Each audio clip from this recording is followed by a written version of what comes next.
Every step Chris Bryant took, there were about 15 cameras following his every move.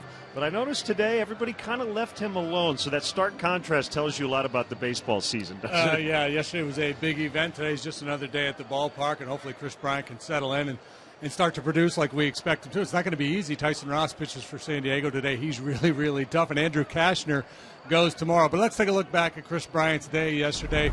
James Shields kind of took him to school in his very first at-bat, struck him out on 3 pitches. It all started, though, with a big bear hug from his dad, Mike, a great moment before BP. And there's the at-bat I referenced with Shields out there just struggling with that changeup, and he's not the only one. Shields really, really good. That changeup among the best in baseball. Seemed like Chris handled it well after the game, understanding that it was just one game. He had a very good day defensively at third base, but I also kind of like the fact that Joe Maddon just stuck him into that 4 spot in his first game, and he didn't quite match what Starlin Castro did back in 2010 and Baez and Soler did in their debuts last year, but this game is all about the long haul, and the Cubs have 153 left. Yeah, and I think it was fun to watch him play defense yesterday because there's no question this kid's going to hit. Everybody knows he's going to be a very good, productive major league hitter. There are some questions about the glove, but yesterday really, really good in the field. Well, you heard Cap and Holly just talk about Kyle Hendricks. That changeup will be a very important pitch for him today. Yesterday, Kelly Krall had a chance to sit down with the Cubs starter.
Today, Hendricks and Ross, and we'll hear from Cubs manager Joe Maddon when we return to Wrigley Field.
weekend series. The Cubs have one of the younger rosters now in the National League, and manager Joe Maddon was asked about how he relates to the younger players.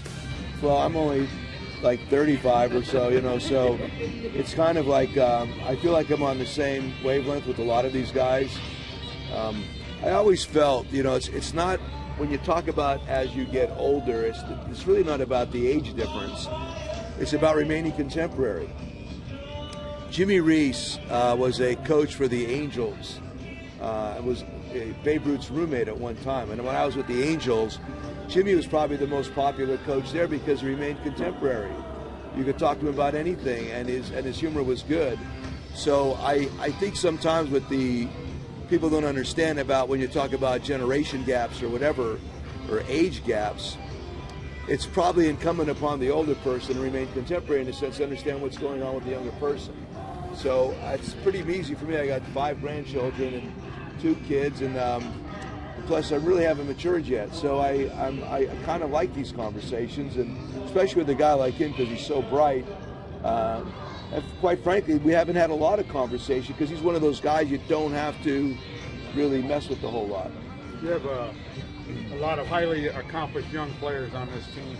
With all the attention given to Chris Bryant, is there any necessity to sort of massage the egos of the other guys and say, look, you're very important to us as well? Well, the other guys have been, to this point, I think, really good and understanding of all that. They've been really encouraging to the younger players. I'm talking about the veterans specifically. They've been fabulous, actually. I think they get it. I mean, when they came, a lot of them came here during the wintertime. They knew that this was going to be kind of like this, and that part of their role would be to help bring these guys along, and they have. Our veterans have been fabulous. I've been really impressed with them. But you've got some young guys too, 25-year-olds who are talking about Castro and right. Rizzo, well, they're Soler, obviously. Sure, and I want to hope or believe that it permits them to just go play. Just understand it permits you to just go play.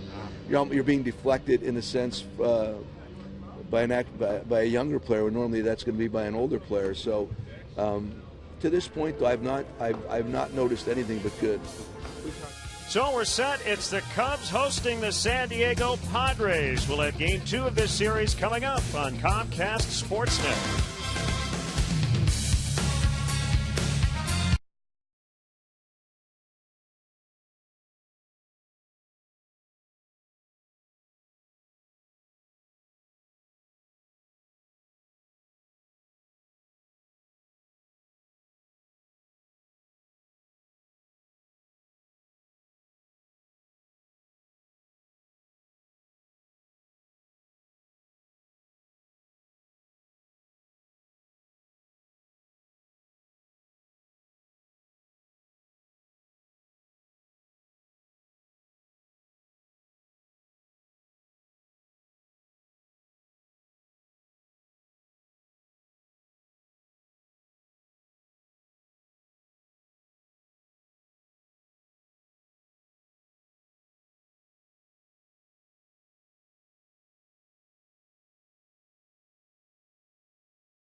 Clear skies and cool temperatures. We've got a north wind today as the Cubs host the San Diego Padres. Cubs baseball here on Comcast Sportsnet as the Northsiders try to even up this weekend series. All bundled up in the booth today, Jim DeShays and Len Casper. We talked yesterday about the Padres' busy offseason, and a couple of their newcomers had a big part in their win on Friday. Yeah, Kemp and Upton are grabbing the headlines, but they were not the headline grabbers in the ball game yesterday. It was a couple of wills willing their team to victory. When there's a will, they're away. Throw in whatever cliche you want. Will Middlebrooks hit a home run, and then Will Myers hit a huge 3-run home run in the 7th. Cubs bullpen has been very dependable, but yesterday they did not get the job done as Myers took Brian Schlitter deep. It should be a good day to pitch with the wind blowing in and a couple of interesting guys. An all-star from last year, Tyson Ross, and Kyle Hendricks, who got his first career win against these Padres last year. Yeah, a breakout year for Ross last year, a 13-game winner, an all-star, career-high 11 strikeouts in his start against the Cubs here last season at Wrigley Field. Kyle Hendricks Sunday at Colorado, 4 1/3 allowed. 5 runs. He was really good against the Padres in this ballpark last year as well. Cubs are 2-2 on the homestand, and a lot of excitement yesterday as Chris Bryant made his major league debut. Unfortunately, it came in a loss. Joe Maddon with his first ejection as the Cubs manager, and you never want to trail these Padres going to the ninth facing Craig Kimbrell. Game 2 coming up next.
Sportsnet is brought to you in part by your Chicago area and Northwest Indiana Lexus dealer, who invites you to test drive a Lexus today.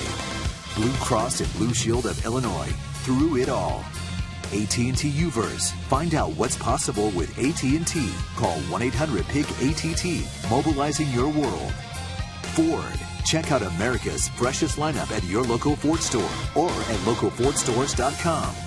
And by Southwest Airlines. Book your low fare now at southwest.com.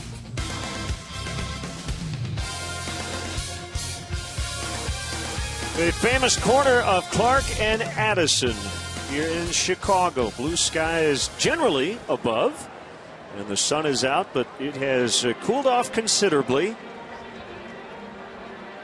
Maybe a little bit more than sweatshirt weather. Bill Welke will work home plate. James Hoy. Ahoy! Ahoy, James! Over at first. John Hirschbeck, the crew chief, is at second. Sam Holbrook is at third.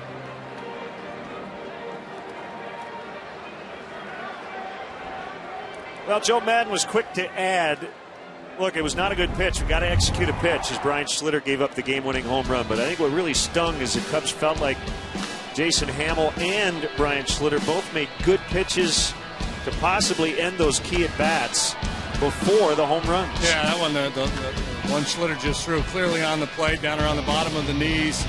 They didn't get the call, and then Brian left a pitch up in the strike zone. He's hitting into the seats for a 3-run home run, and that just really got Maddon's goat. He felt like all 5 runs came after bad calls by Sam Holbrook, the home plate umpire, and he just wanted to go out and make his case, stand up for his guys. After the game, he said, no, it's not on the umpires. I didn't like the call, but we still have to execute pitches after missed calls we don't agree with. And that just did not happen in the ball game yesterday. Good game. Cubs had a chance to tie it up in the ninth off Kimbrel. Tough one-run loss. Well, there's certain days when the wind shifts. It doesn't blow that much. But today the wind is blowing in, especially from left and left center. And this is the kind of day where you might want to keep on an eye on that scoreboard out in left center and see if maybe it knocks down some of that wind. And they always tell you keep the ball low, hit line drives on days like this. So we'll see how the renovated ballpark will play. Now the Padres Southwest starting lineup. Will Myers with that big home run yesterday, and you see he's red hot. Alonso moves up in the lineup and plays first, batting second. Kemp, Upton, who had his first hitless game of the year yesterday. Middlebrooks will bat fifth. Jed Jerko in the sixth spot. Alexei Amarista is the shortstop. Wilnie Avis with just his second start of the season. And Tyson Ross, last year an all-star, will bat ninth. Cubs defensively set up this afternoon, much like they did yesterday. The one difference being Miguel Montero gets to start behind the plate. So it's Coughlin, Fowler, Soler, left, center, right. Bryant, Castro, Herrera, Rizzo, third to first. And Kyle Hendricks, the Lexus pursuing perfection starting pitcher for the Cubs this afternoon. One start in Colorado. He got ambushed in the second inning, gave up a 4 spot in that inning. So 4 1/3 innings, 8 hits, a walk, 3 strikeouts. Looking to get things turned around here. And boy, he was awfully good last year and really good here at Wrigley Field. He was 4-1 with a 1.99 ERA in his home ballpark. Of a slow start to his season in that we're almost 2 weeks in and this is only his second start. And that's because of 2 factors. The Cubs have had a plethora of off days. Joe Madden and Chris Bosio have decided to use all 5 starters here early on. So Hendricks making this start on extra rest after he did the same in his first outing. There's a brave young man with the short sleeves today. There's some short pants.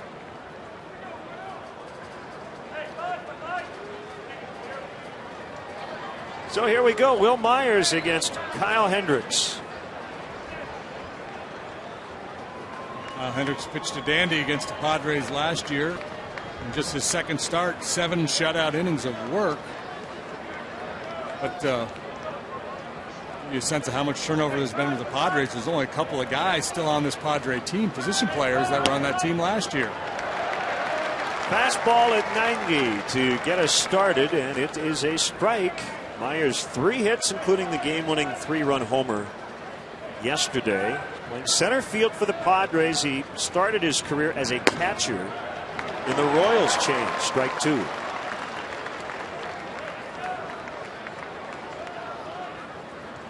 know, in terms of his body type, he draws some comparisons to Dale Murphy, former 2-time MVP, and Murphy started as a catcher too before moving to center field. He's got the broad shoulders, lean and strong.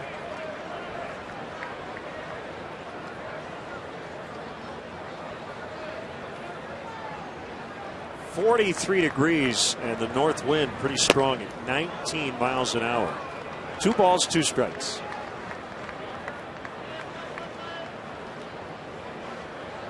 Some people wear blankets, other people wear towels. Towels and electric heaters. Some broadcasters will do anything to stay warm. Oh, Bryant boots it, and Myers is aboard. A routine bouncer to third.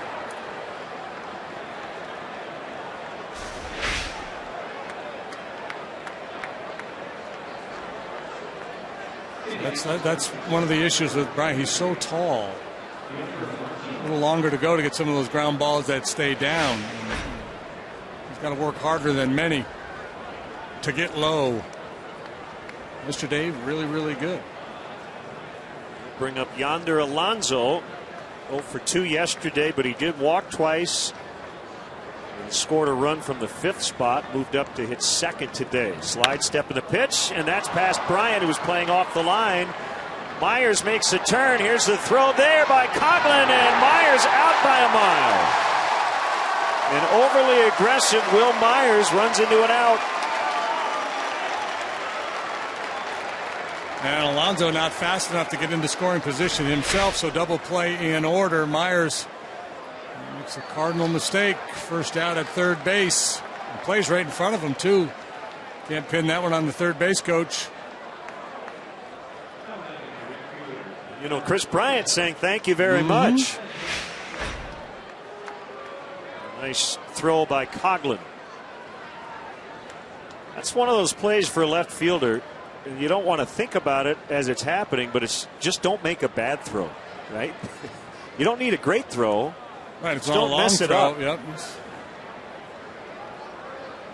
Now Matt Kemp. Strike call. Kemp's off to a good start. He has not gone deep yet. You see the other numbers very good. 333 average. He's always been a good April hitter. First 9 years of his career spent with the Dodgers. His best season. Then he thought he should have won the MVP. He finished as the runner-up to Ryan Braun in 2011. That year, Kemp hit .324 with 39 home runs in 126. The only question mark throughout Kemp's career is health. When he's been healthy, he's been terrific.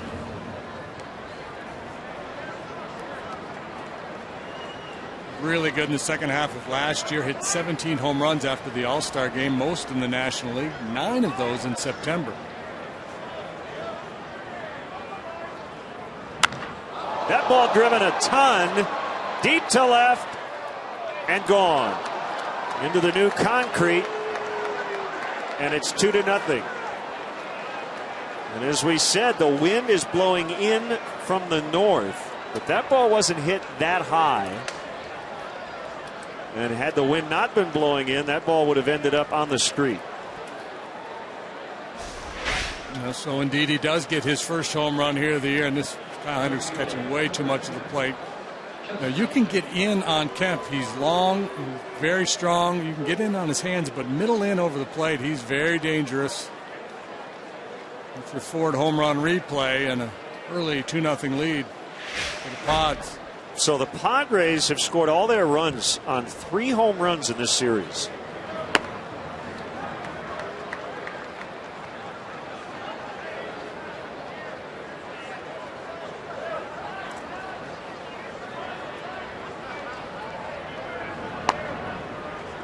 One and one the count on Justin Upton. One of those rare ball clubs, JD, where I think the offense, they like wearing the road grays, right? Probably would rather swing the bat anywhere but their home ballpark. Especially guys who like to hit it out of the yard. Yeah, Petco Park, one of the toughest hitters parks in all of baseball. I mean, the conditions are always good there. I mean, it's comfortable. The weather's great. But ball doesn't carry. It's a big yard. Off the end of the bat and in the air to right. Soler makes the catch. Upton 0 for 5 to start this series after a season opening 10-game hitting streak, although he did hit the ball hard a few times yesterday. 2 outs.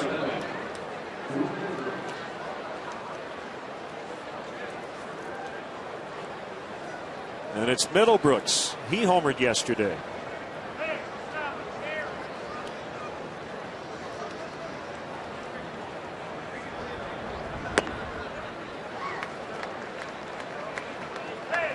Sinker for a strike.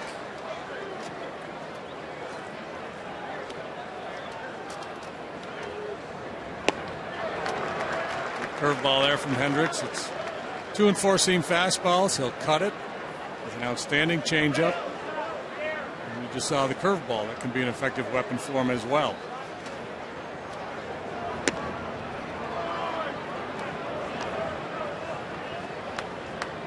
Five runs Hendricks allowed in his first start last weekend, the most he's given up as a big leaguer.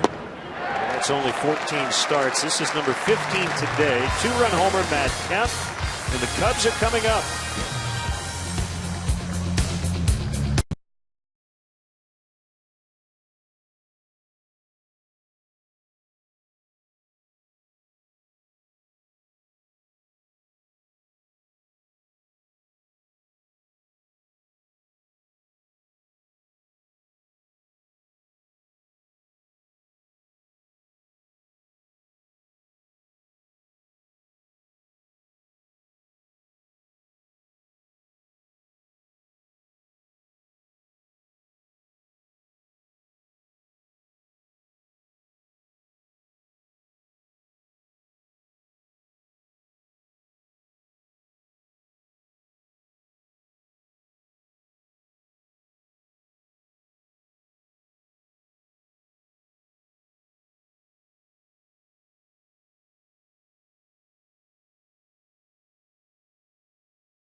Beverage Depot will donate $100 to Make-A-Wish, Illinois. Now the Cubs Southwest starting lineup. Dexter Fowler is that Cubs leadoff man. 3 hits in the ballgame yesterday. Soler, Rizzo, Bryant. Chris Coghlan hitting 5th. Starlin Castro in the 6th spot. Miguel Montero back at the plate for Kyle Hendricks hitting 8th. And Jonathan Herrera still in that lineup playing second base. This is his 6th consecutive start. 2 different defensive positions.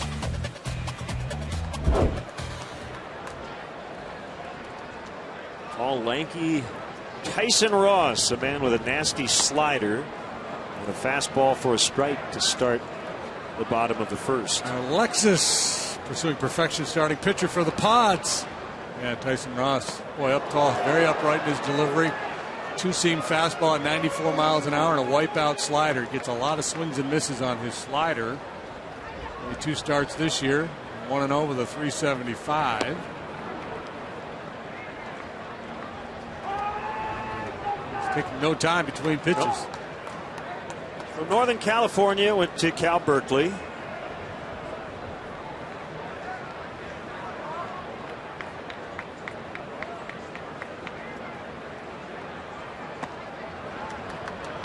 Point out something pretty cool. Even though Ross is not from here today, he is hosting a group of Special Olympic kids from Amandla Charter High School today. It's on the south side of the city in the Englewood neighborhood. First year the school has a baseball team. Good job, Tyson Ross. Fowler, I mentioned 3 hits yesterday, putting one off Craig Kimbrell in the 9th inning to keep the Cubs alive, and then he stole second as he swings and misses and strikes out here. Padres defensively this afternoon. Black had a pretty steady group he's going to rely on this year. Upton, Myers, and Kemp cover the outfield. Middlebrooks, Almarista, Jerko, Alonso on the infield, and Will Nieves, the backup catcher, gets the starting assignment today for Ross.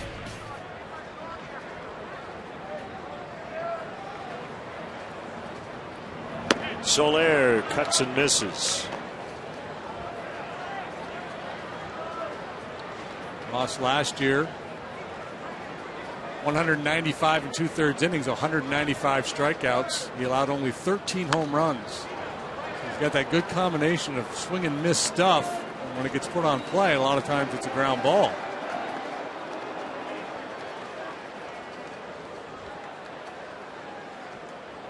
Padres thumped the Cubs 13-3 here on July 24th of last year. Fan a career best 11, and he's already struck out 100% of the batters he's faced 2 here today. That's pretty good strikeout rate. And there again, it's a slider. And, he does have a changeup, but he doesn't use it that often. His approach is very simple. He just has really good stuff and good movement.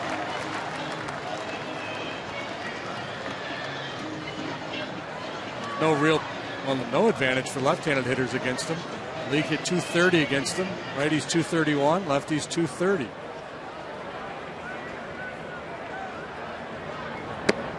It's early in the season, but just kind of digging into the numbers of Anthony Rizzo on Baseball Reference. His on-base percentage is .462, as you see. And he did not pull the bat back in time 0-2. His walk rate 18%. That's really good. His strikeout rate down early, 15.4%. So while he only has 1 home run, he's been getting on base a ton. Yeah, he's been hitting the ball hard, hitting it on a line. There was a good chunk of last year where his strikeout rate and walk rate was pretty much identical. He wasn't able to maintain that over the full season, but for a slugger, he's a complete package. Hits for average, works walks.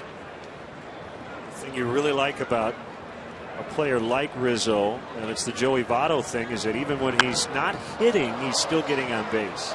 A lot of value in that.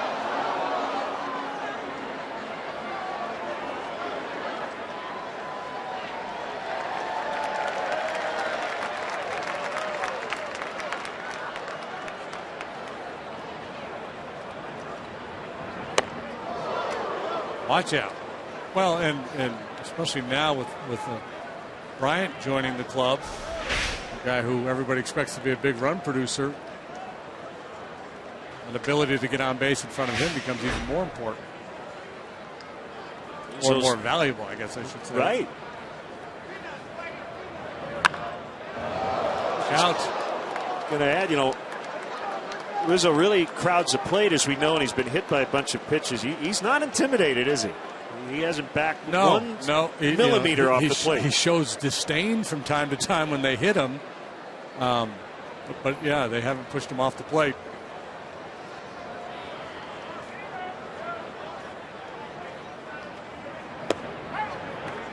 Tried to change up there. Rizzo not biting. Bryant on deck.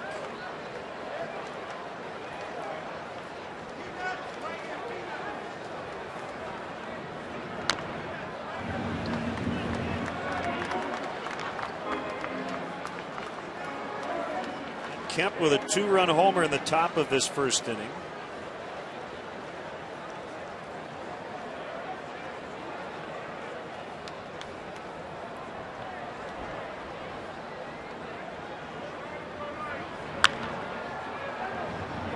This battle continues. Jose Abreu has hit a grand slam for the White Sox. They're pounding the Tigers early. They're in the 4th inning. It's 10-1. Detroit a winner yesterday. We'll keep you posted on all the other matinee action. A fair amount of games under the sunshine today. Dropped a 9 spot on Anibal Sanchez. Ross is pulling out the bag of tricks here. He's trying everything.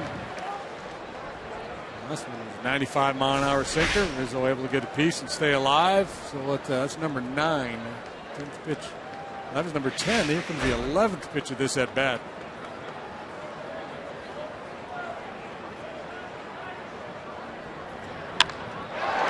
And a base hit in the left. So this one goes to 11 and results in a solid single. And here comes Chris Bryant. Just a great at bat. Even if he made an out, it was a great at bat, making roster all those pitches. Well, day 2. Magical mystery tour. 0 for 4, 3 strikeouts, solid defense yesterday. Maybe he'll flip the script today. Made an error in the top of the inning. Cut and a miss on that slider. I didn't mention it because we had a million things going on yesterday. There were a couple of at-bats where the crowd was on its feet and a couple of pitches came and it was dead silent. It's almost like the NFL team driving in the red zone. The quarterback wants silence. A lot of oohing and eyeing. Yeah, he's going to, 5 plate appearances into his big league career here, so take it with a grain of salt. But the key is for him is just going to be a little bit more patient and force these pitchers into the strike zone. And that's what he did in the minor leagues, and I expect he will do it here as well. He's off that pitch. Well, they intentionally walked Rizzo to get to Chris yesterday, and major league teams are going to do that. I don't care if a guy hits 700 in 3 years of minor league ball. You need to prove it at this level. That's number one. Number two, they're not going to throw you a strike if you swing at everything out of the zone. You see Nieves setting up off that outside corner again. I think, pitching 101 would tell you after those sliders away that you might try fastball in and try to jam him. But I think their thinking is more in line of, well, he keeps chasing that slider, so we're just going to keep throwing it. Rizzo takes off. That ball bounced in front of the plate, and Anthony will have a stolen base.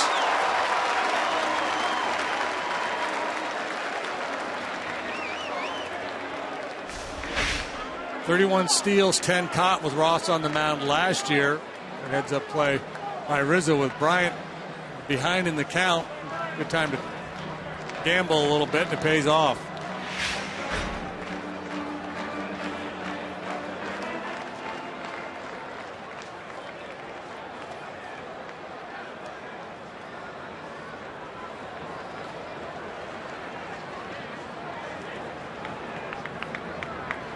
Two balls, 2 strikes. And the pitch is inside, 3-2. Chris Coghlan waits on deck. I gotta believe he's going to go back to that slider.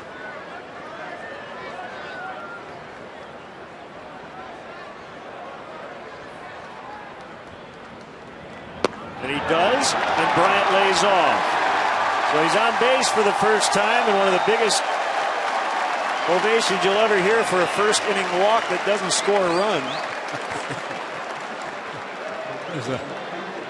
There's a love affair here for Chris Bryant at Wrigley Field. And I think a lot of that is just, recognizing what they're going to try to do with him. A lot of off-speed stuff yesterday. Saw the good sliders early in that sequence from Ross.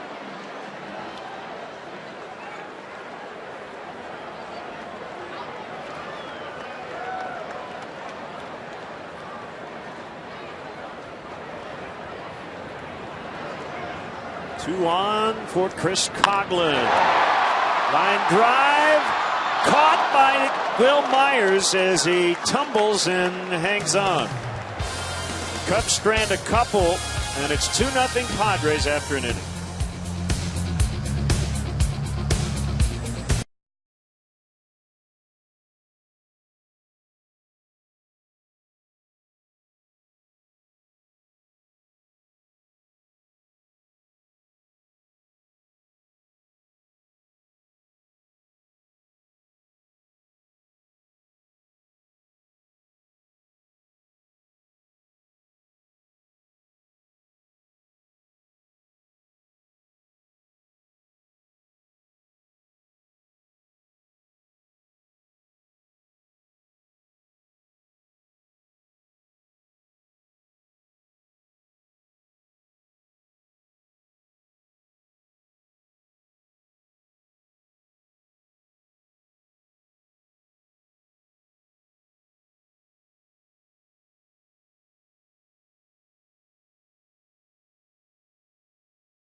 Bryant making his way back out to third after taking his first major league walk.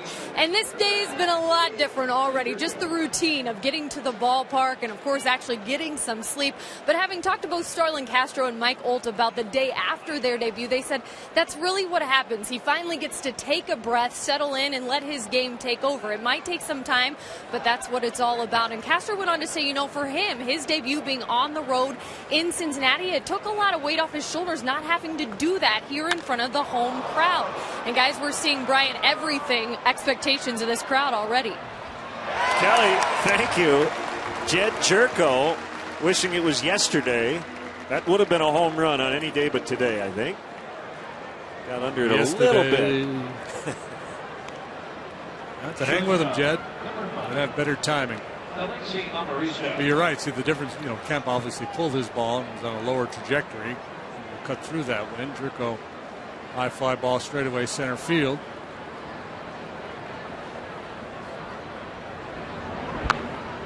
Side. And Amarista. Amarista, little guy with a little man's game. He slaps the ball, hits the ball on the ground. Cubs really shorten up in the outfield for him.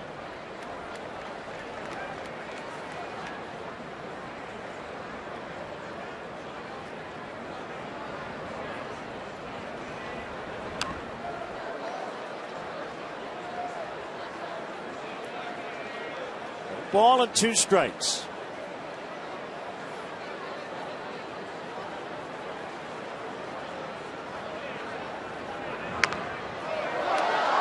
Yeah, change up. Thinking about Chris Bryant and making his debut yesterday, and Kelly referenced Castro and his debut. Castro obviously was a top flight prospect, but Bryant, man, the hype around him, I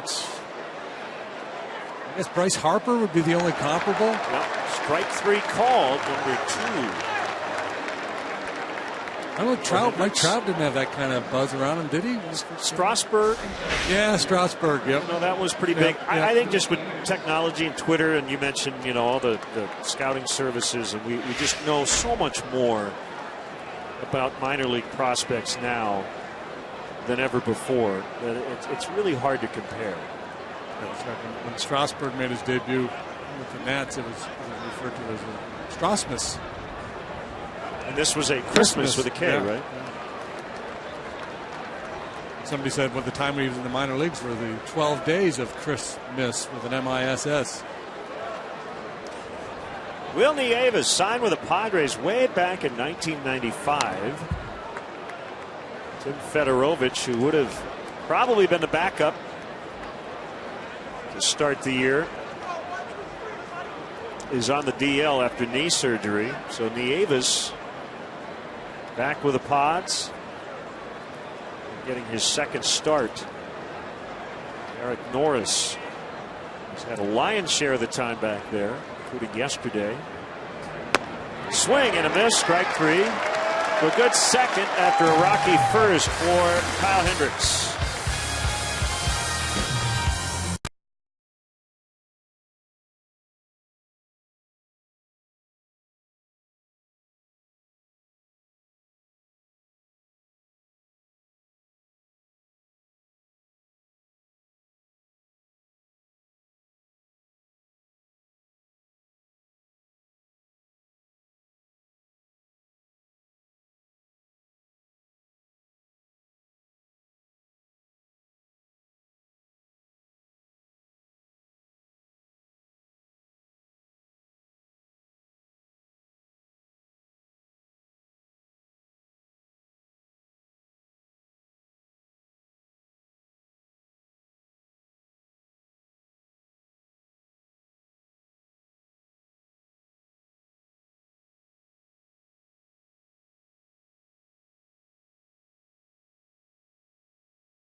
The Bulls battle the Bucks. An exciting Game 1 matchup. Join Neil and Stacy for the hometown call right here on CSN Chicago. For the Cubs, the shortstop, number 13. Padres lead 2-0 on Matt Kemp's first inning home run. Happy Saturday, everybody. Everybody got their car washed, ran their errands, do whatever you're going to do on a Saturday, and settle in and watch some hardball. Worried about some rain tomorrow, but let's hope we dodge it. As Andrew Kashner slated to face John Lester to finish off the homestand. And a strike on Starlin Castro.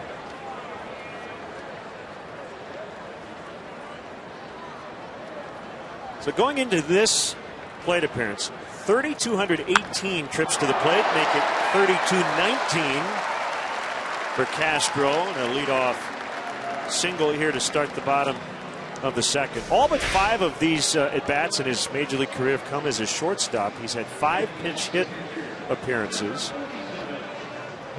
People may not remember, JD, that while he played mostly shortstop in the minor leagues, he also played a little second, a little third, some first base, and a very small amount of the outfield too. That goes back to the point you often make. If you can play shortstop, you can play just about anywhere on the baseball field. You're probably doing a guy a disservice by not having him at least try another spot in the minors, and the Cubs really believe in him.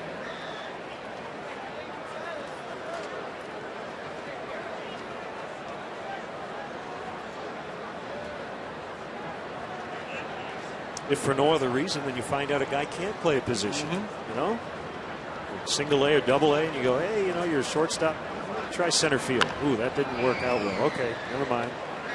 Or there's something there, maybe down the road. Keep it in the back of our mind. And well, the Cubs are in that position now. They have so much middle infield depth.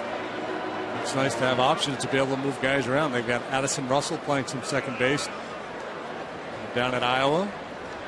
A guy that everybody figures is going to be an everyday shortstop, but he may spend some time at second base when he first gets to the big leagues.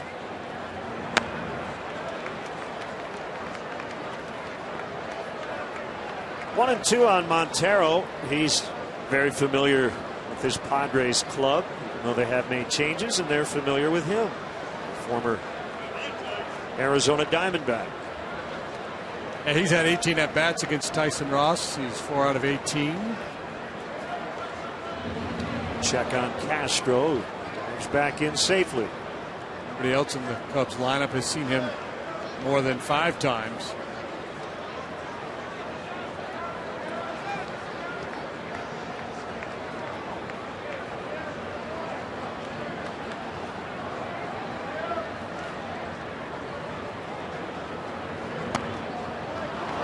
Didn't have to be. Called strike 3.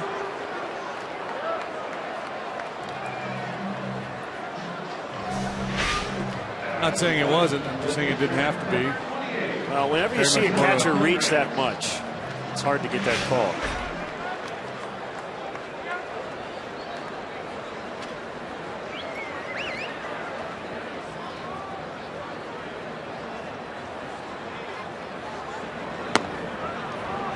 Cubs pitchers at the plate. We know Travis Wood can hit. John Lester has not picked up a hit yet, but some good swings. Jason Hamill has 3 hits. Kyle Hendricks 1 for 2 with an RBI and a run in his first start. Jake Arrieta, good athlete. And Jason Hamill, one that's really surprised me so far, had the 2-hit game in Colorado.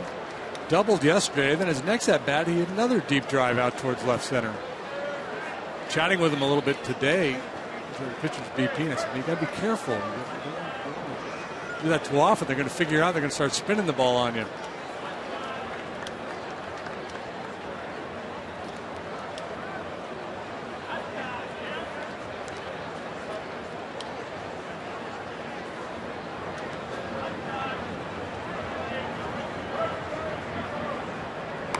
Bunted foul, and that's a strikeout number 4 for Ross.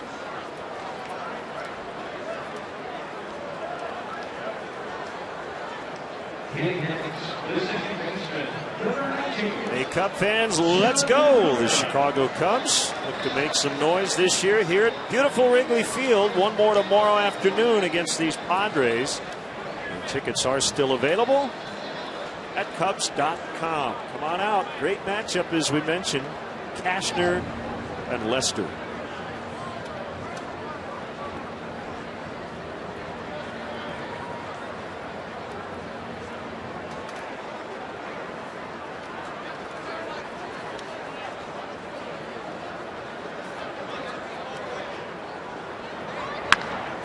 Sharply hit grounder right to Amarista. He'll take it to the bag unassisted. Cubs waste a leadoff single by Castro and trail 2-0 after 2.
By ATI Physical Therapy, offered children ages 5 to 13 the ultimate Major League experience during 1-week sessions in the Chicago area. Suit up in Cubs gear, meet a current Cub player, plus receive top-notch baseball instruction. First camp kicks off in Lake Forest on June 22nd. Cubs.com/camps to sign up. Underway in the third.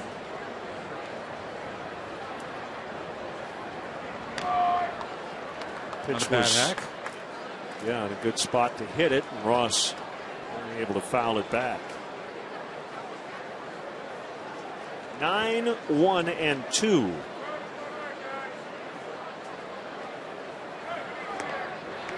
Swing and a miss, strike 3. 3 in a row as Hendricks has hit his stride here. And that's not atypical for a pitcher to struggle in the first inning before settling in, especially a command guy like Hendricks.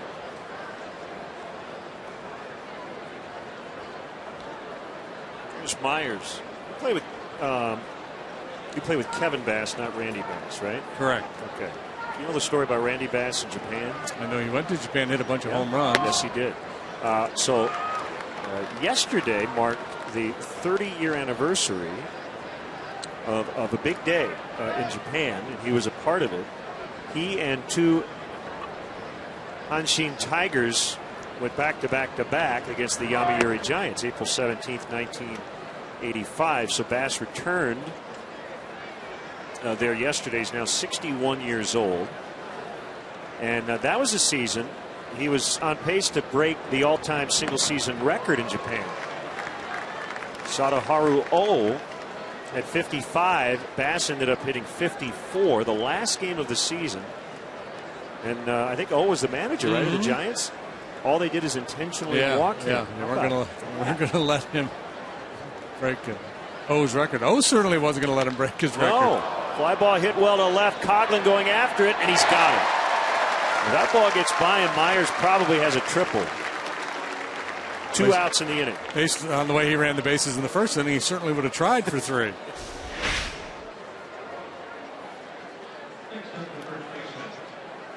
Seven in a row retired by Hendricks after the Kemp home run. Tigers did win the Japan Series title that year in '85, but have not won since. Tom Selleck went over there and had a pretty good year, didn't he? I think you're right.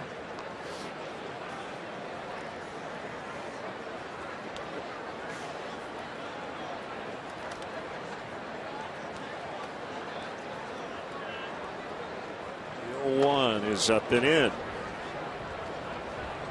Did you see this story? Tanner Scheppers on a rehab assignment ended up getting suspended or ejected and suspended. Yeah. I did not. What happened? He was on a rehab assignment with the AA Frisco Rough Riders. And I guess somebody must have thrown at his team, so he threw at somebody else. Have you ever heard of a guy on a rehab assignment? Never. Never. So he's been suspended by the Texas League, or is he suspended? That doesn't affect him as a major league player, does it? No, only if he's back in that league. I'm not sure what the ultimate punishment was. But standing up for his teammates as Hendricks with a quiet third.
Sportsnet brought to you by Nationwide agent Jeff Vukovich. Visit Jeff at jeffvuk.com. Nationwide is on your side.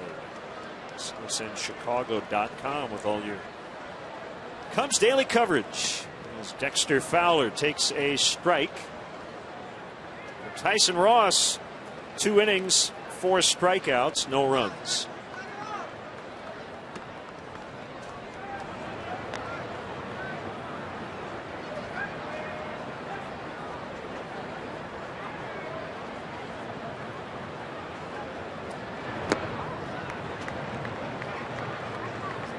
Able to get anybody to chase that changeup yet.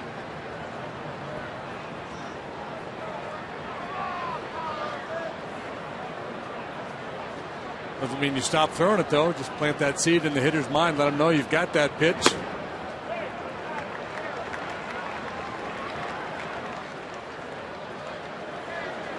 3-1, doesn't want to walk Fowler. He should be willing to attack a big part of home plate with a 2-seam fastball here in all likelihood. He hit it right at Middlebrooks, who didn't have to move.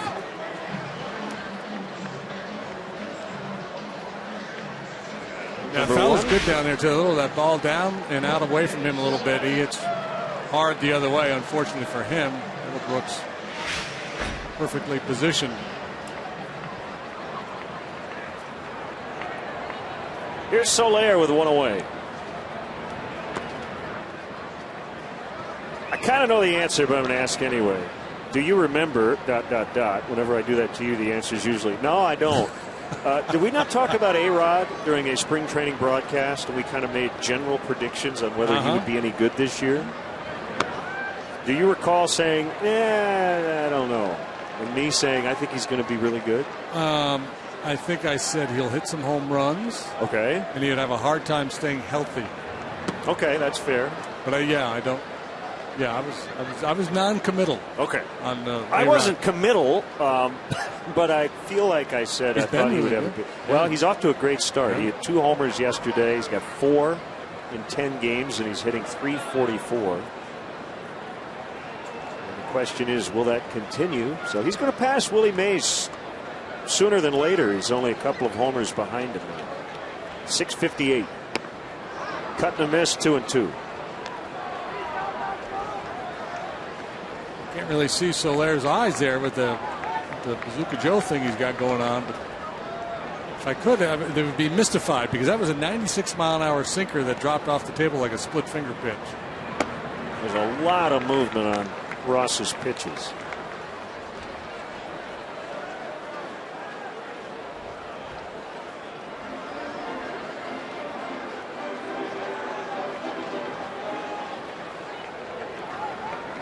When A-Rod passes Mays, he'll jump into 4th place on the all-time home run list. Called strike 3. Ross carving up the Cubs here much as he did last summer when he struck out 11. He's got 5 punch-outs now. Catches Soler looking at a come-on-back 2-seam fastball that settles over the outside corner.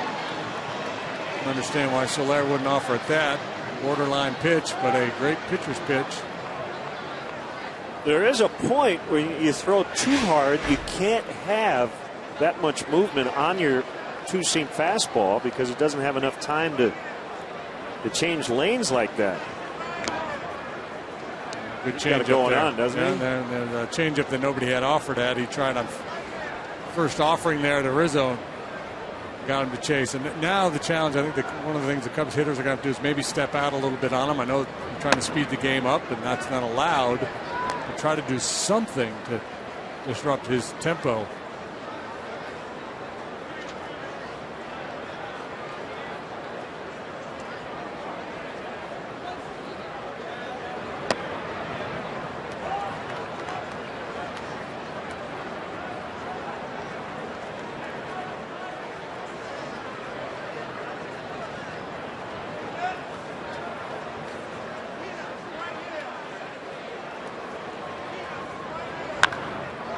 Rolled right to Alonso to end the inning. After 3, 2-zip Padres.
kids run the bases. The first 1,000 kids 13 and younger will be allowed on the field to run.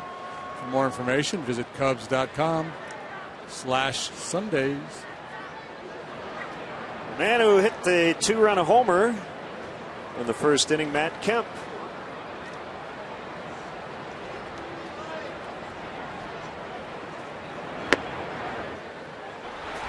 And now for our Xfinity high-speed action. Not where Kyle Hendricks wanted it, exactly where Matt Kemp liked it.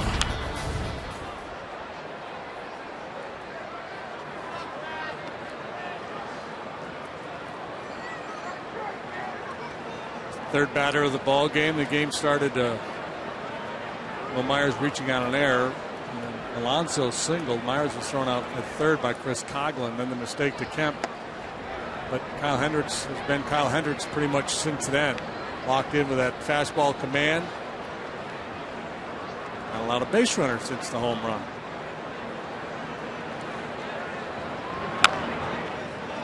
Sir foul.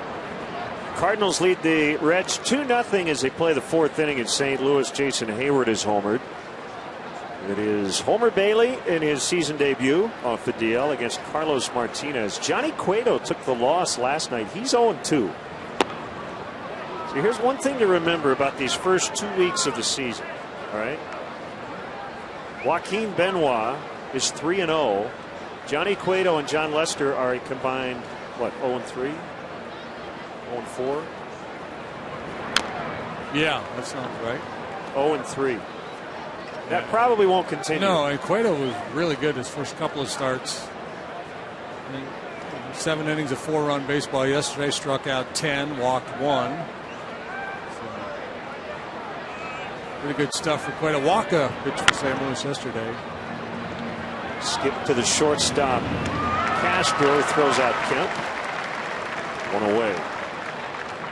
So since that home run by Kemp in the first inning, Hendricks has not allowed a base runner. It's 9 in a row retired. 4 punch outs, couple ground balls, fly balls. Jerko hit his ball deep to center field, but we've got it going on right now. Start Upton with a changeup. A little cut changeup that he throws that moves away from the right-handed hitter. Very few guys can execute that pitch.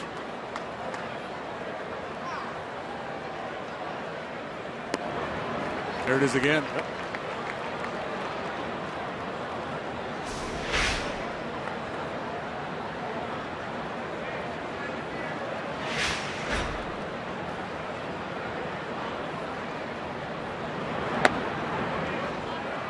In and out. Yeah. Off the plate one direction, off the plate the other side. Going to try to add a little fastball away.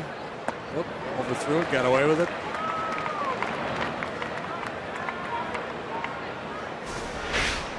Command of the soft stuff will induce some bad swings at the fastball for Hendricks.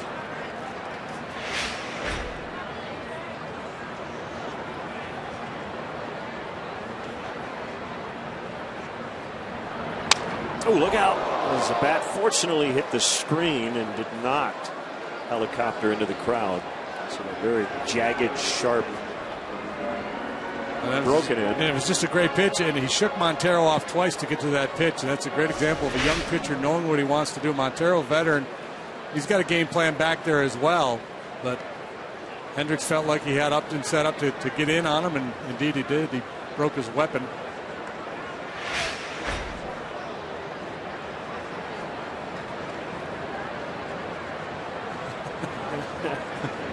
What do you want to throw, kid? Ooh, good execution. Cutter, 3-2.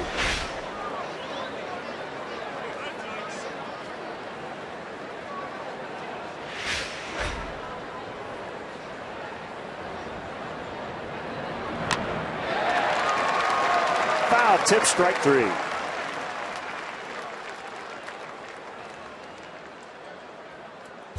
Tomorrow after Game 3 between the Hawks and the Predators, be sure to flip over to CSN for the best hockey coverage in town. on Blackhawks Postgame Live, presented by Hawk Ford. Immediately following the game on CSN Chicago. Scott Darling has been announced as the Game 3 starter in net.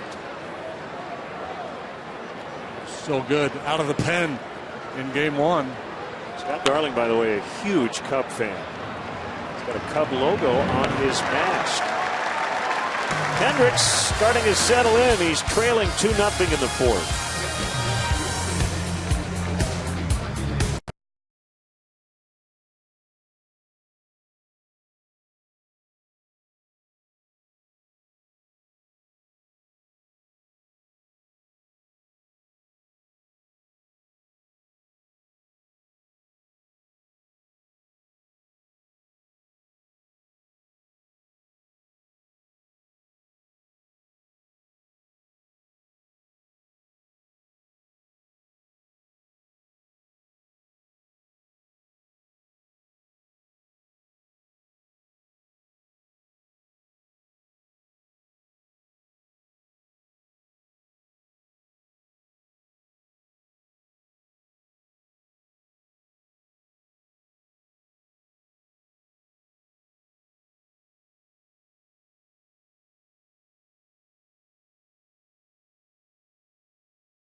Part of your next gathering, from charity events and wedding receptions to birthday parties and grand openings. Clark wants to be a part of it. Email him directly, clark@cubs.com, or go to cubs.com/Clark for more info on how to book him for your special event.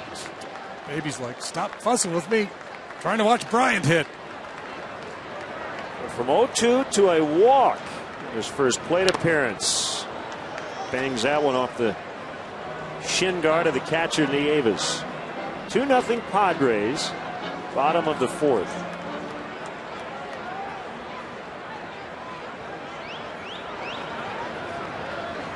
Cubs at 5-4, Pods at 7-4.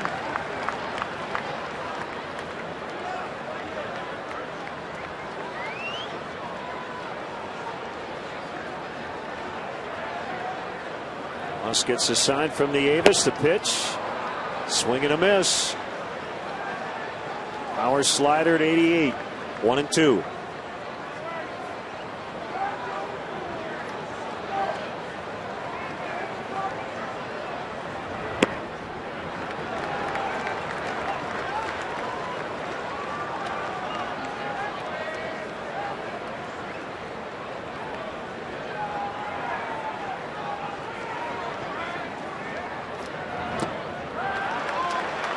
Run it full again. Bryant last year at 43 home runs to lead the minor leagues. Minor League Player of the Year in the Cubs organization. Minor League Player of the Year in all of organized baseball, according to USA Today and Baseball America.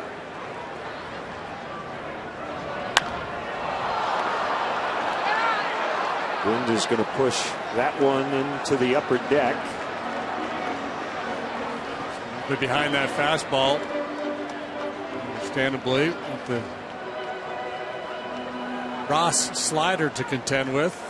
Hard to cheat on the heater.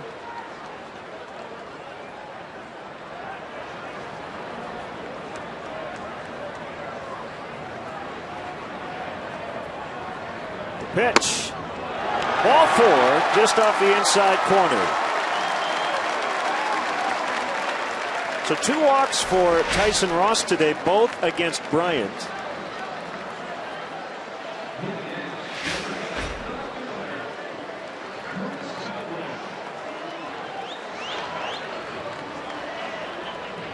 Well, that's the thing about Bryant. He did, he had a pretty high strikeout rate as a minor leaguer, so he figured that's going to go even higher as a big leaguer. But to go along with the strikeouts, he also had a very high walk rate in the minor leagues. And he takes off for second. Coughlin with a bounding ball to Jerko, and his only play is first.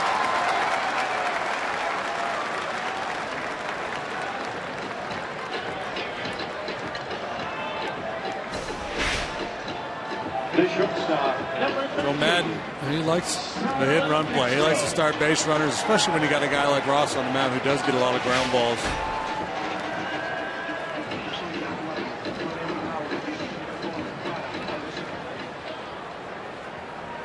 You'd rather see Chris Bryant just go ahead and slide into second base on that play instead of staying up. He's never sure where that throw is going to go. A good clean slide is better than being upright and then having to hit the brakes or slide late because they try to make a play on you.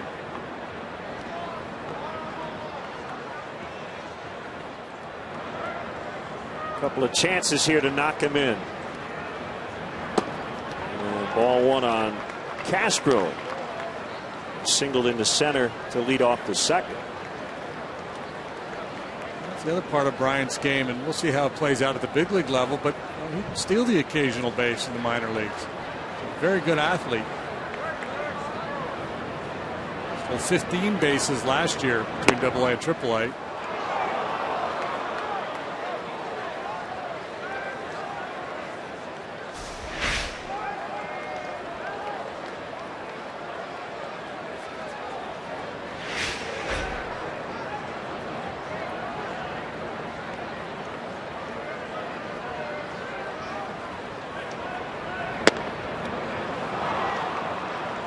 One and two.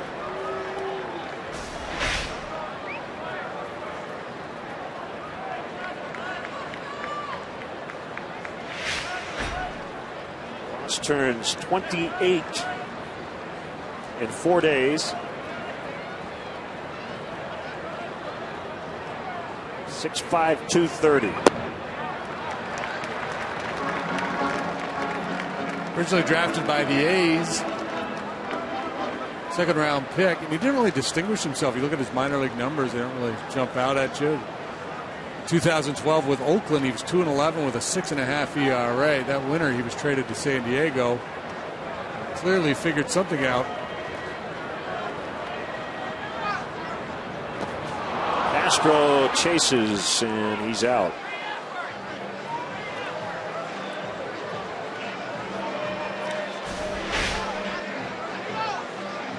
Feeling that a whole lot back. Castro was he was guessing wrong. He was looking slider and took a couple fastballs in the zone, and then swing and miss on the slider. Ultimately here for strike three. It's that lane changer you talk about.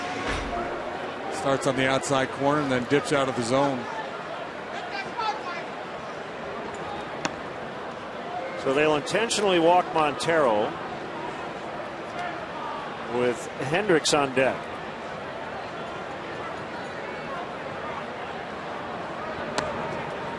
Yeah, I think it was just kind of honing in on that slider that really changed things once he got to the Padres.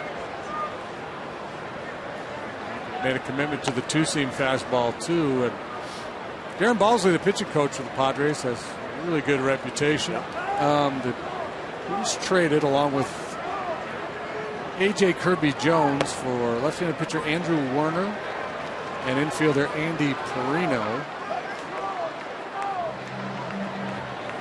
Perino's been in the big leagues some. He's kind of a utility infield type. See the breakout year for Tyson last year, an all-star, 13-win campaign, a 2.81 ERA.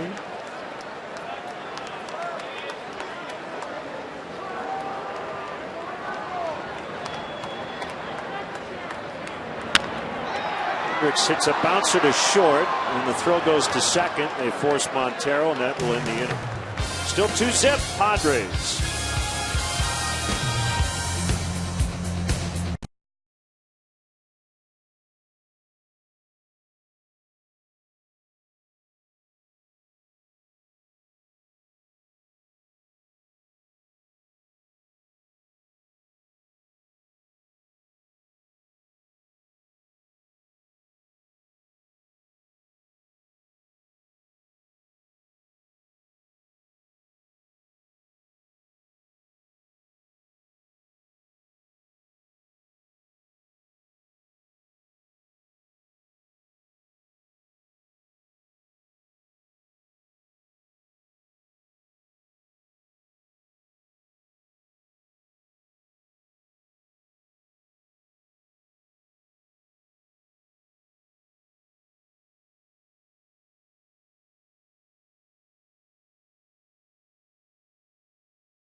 no score. Get a behind-the-scenes look at beautiful Wrigley Field. The Cubs offer 90-minute guided tours that include a chance to step on the field. This must-see Chicago attraction houses over 100 years of history. For more information, visit Cubs.com/tours. Still 2-0 as we get into the top of the fifth. Another milestone reached for young Mike Trout last night. A couple of homers in the Angels win over Houston. And he's now the youngest player ever to get to 100 homers and 100 steals. 23 years, 253 days. The aforementioned Alex Rodriguez had the previous record.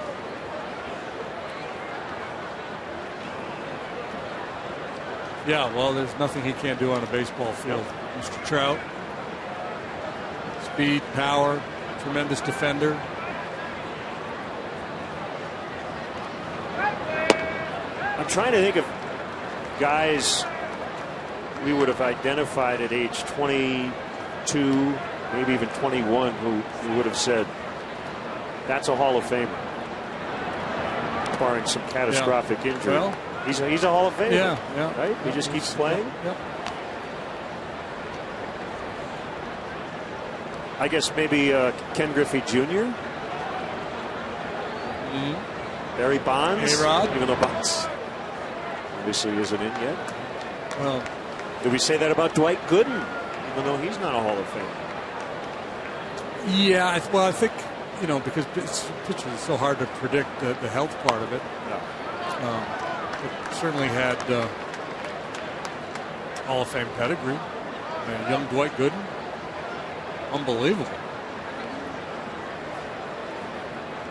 2-2 now on Jed Jerko. Drives one out into deep left center. Coghlan, Fowler, and it's the center fielder Fowler on the track for the out. Couple loud outs for Jerko today. Straight away center, and this one more towards left center. Too much air under those deep drives.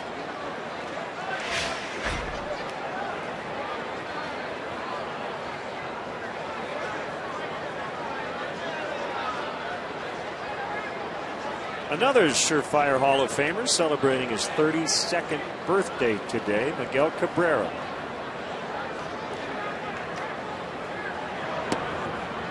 Yeah, it didn't take him long to figure it out either. No, it didn't.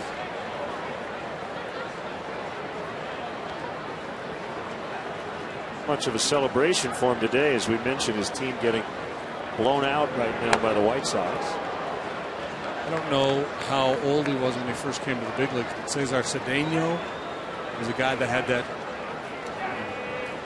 speed power combination. Drew comparisons to Willie Mays when he first came into the league. So I guess the lesson is there have been a lot of guys on that track, and it hasn't happened. Yeah. But I feel like Mike Trout's a good bet. Yes. Yeah, I don't see, again, it's just a catastrophic injury. Run into a wall, shatter his leg or something, and never be the same guy. That would be the only thing that would derail him. Strike three called on the inside.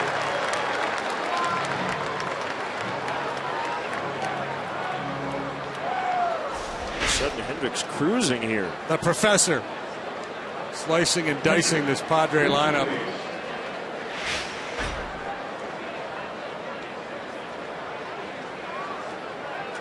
I guess he's not the professor, he's the Vegematic. He can even make julienne fries.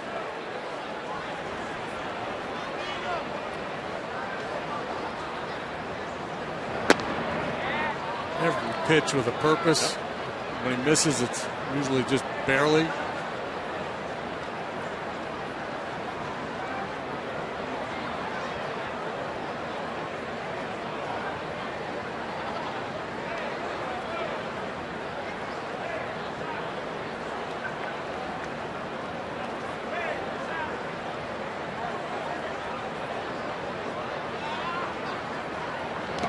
The Fighting Phillies lead the Nationals 4-3 today in Washington.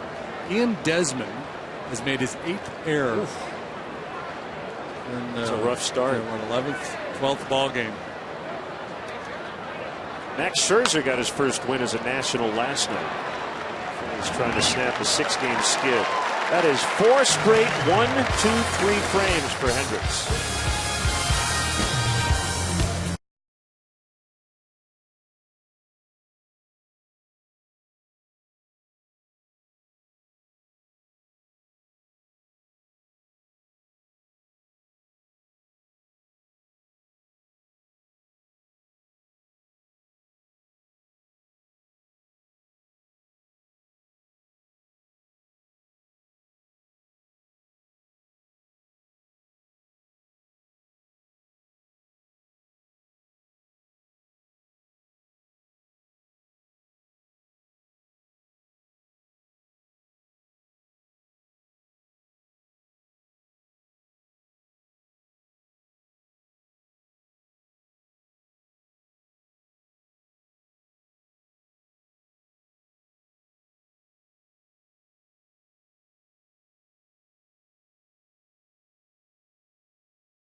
Have both been very good. Ross has been a little better as he carries a 2-0 lead here at the bottom of the 5th, and a strike.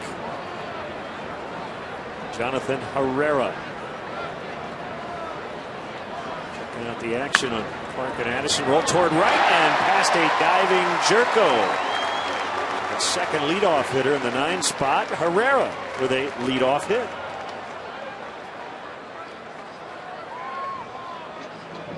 Sounds like some kind of exotic bird, a diving Jerko. Something you'd see in the Galapagos. Face full of dirt for Jerko and a leadoff knock for Herrera. 3rd hit of the day for the Cubs. Top of the order now with Fowler.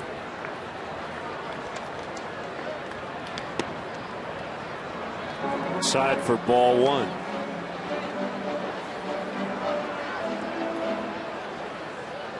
Again, combination you might think hit and run with if you're Joe Madden.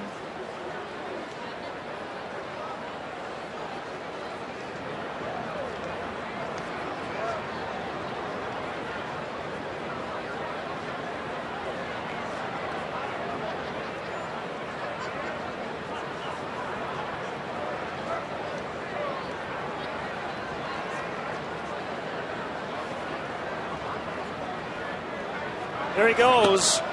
Here's the throw by Nieves. Safe. He just got in on what looked like a perfect throw from Nieves. But somehow Herrera got his hand in.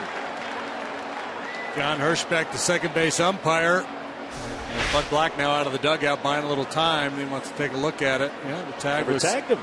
Yeah, a little soft up around the chest. It's good umpiring there because the easy call is safe. The throw was there ahead of him. Looks like Bud Black has challenged this call. I don't think the glove ever got him before. Yeah, around the left shoulder, and I think the hand's already on the base.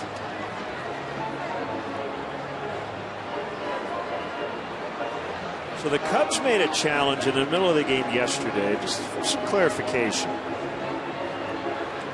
That was one of those 50-50 calls that was not overturned. It was a real close play at first base. Castro hit it in the 6th inning. And you may see that when we get toward the 5th and 6th innings, if you have closer calls, that Joe Maddon may decide to challenge, to just see if they can kind of steal a call. Because later in the game, as we saw, the umpires did a rules check on that ball in the ivy. You don't necessarily need a challenge on an egregiously bad call late in the game. You really can suggest it. So there is a bit of a strategic part of this replay. And I guess a lot of it is to see how things evolve here. You know, because I was kind of the understanding that the try to move things along this year, that the umpires would be less willing to initiate a crew chief review at a manager's behest if he's already used his challenge. So that would be the downside. If you challenge those 50-50 calls and it goes against you, then you don't have that one where you absolutely can't force them to review it. You wouldn't have that in your back pocket. Meantime, 2-0 on Fowler. Shows bunt. That pitch missed badly, and Nieves knocked it down to keep Herrera at second for the time being.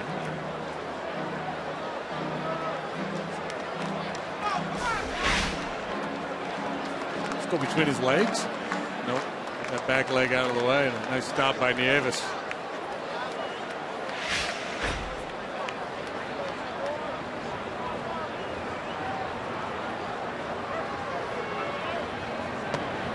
Ball 4. He has walked 4,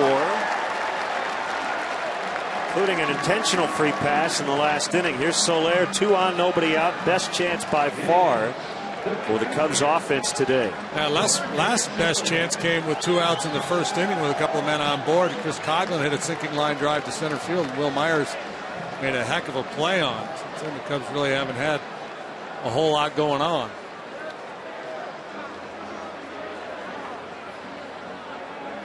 If you're looking for luxurious season ticket options, check out the Assurance Club here at Wrigley Field. Your guests will enjoy an all-inclusive top-shelf bar and gourmet food in this high-end space while enjoying the game with celebrities and former Cubs. For more information, including other premier options, visit Cubs.com/suites.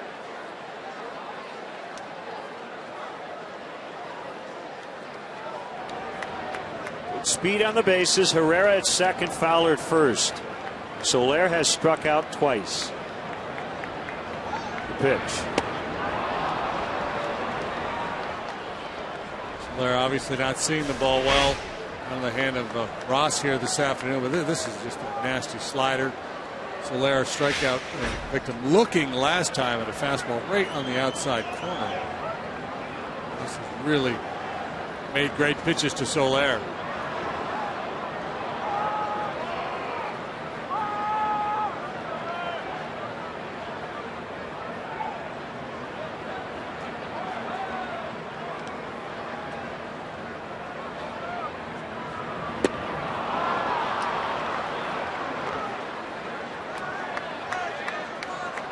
Ton of balls put in play by the Cubs today. 4 walks and 6 strikeouts.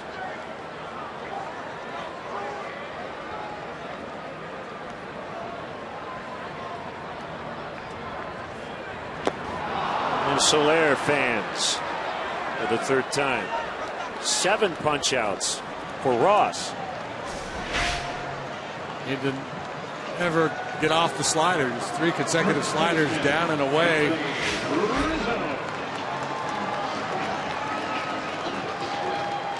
And one of the rare at-bats, JD, where Soler looked a little anxious with men on base. Normally he's not willing to go out of that zone, although I think that slider, it's a strike-to-ball slider. Yeah, right? I think the biggest problem is just tracking that pitch, recognizing that pitch.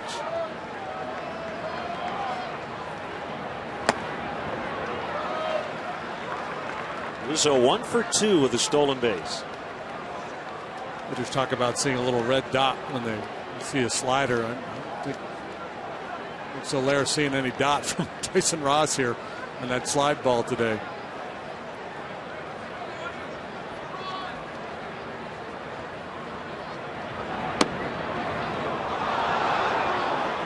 1-1. You hear about ground ball pitchers, fly ball pitchers today. Ross has been a strikeout pitcher.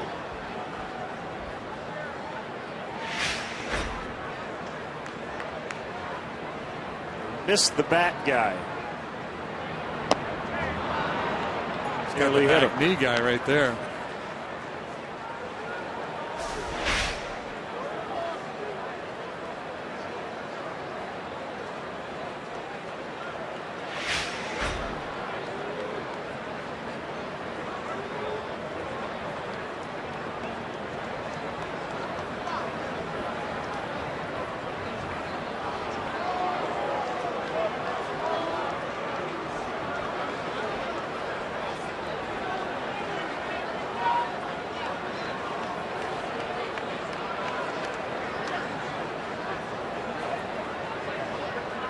To Rizzo, bounce to first and through. Herrera's going to score. Fowler to third, and the Cubs are on the board. It's 2-1.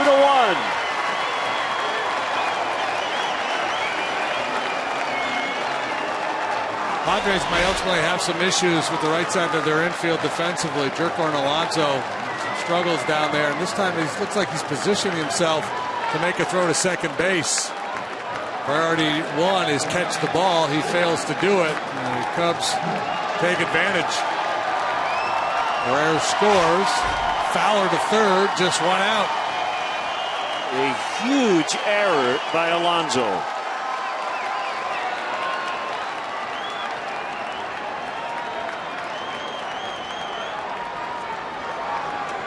Tying run now, 90 feet away.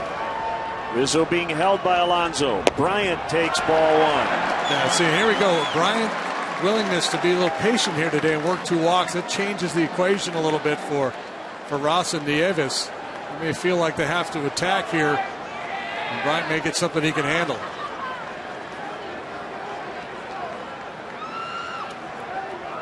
A 1-0 pitch. Missed again outside. Under a little duress, overthrowing now. Nieves wanted that ball in.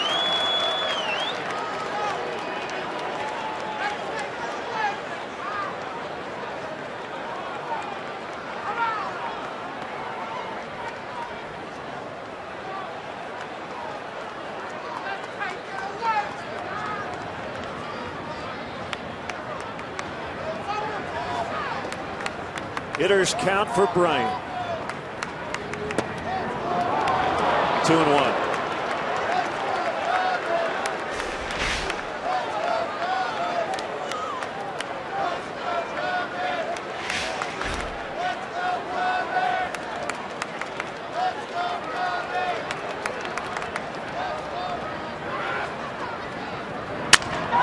Broke his bat, little flare. And it drops down, and that's Chris Bryant's first major league hit. Throw to third, safe there. Throw to second, safe there. And we're tied at 2.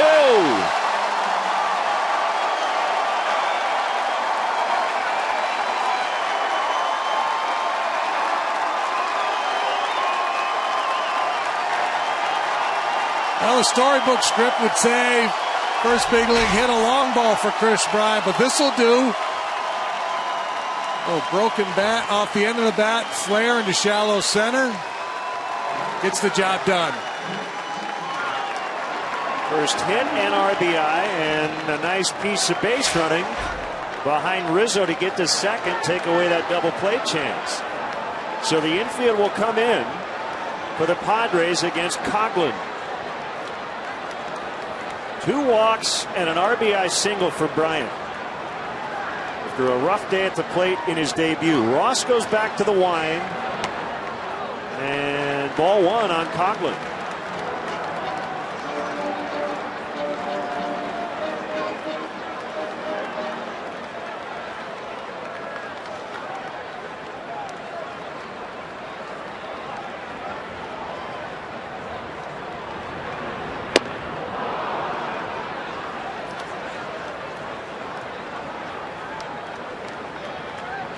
Bit of everything here in this inning. A couple of singles, an error, a replay challenge that was denied, an error, a walk. And 2 runs. On the inside part of the plate. 1-2. Oakland reacting like he thought this ball was in, maybe up. A little bit of both, but looked like it caught the top of the zone.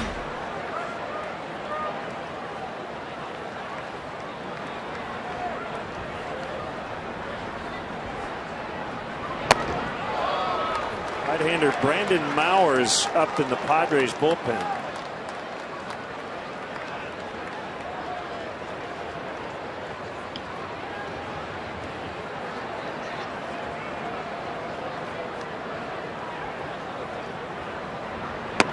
Strike 3 got him looking. No argument from Coughlin. 2 outs.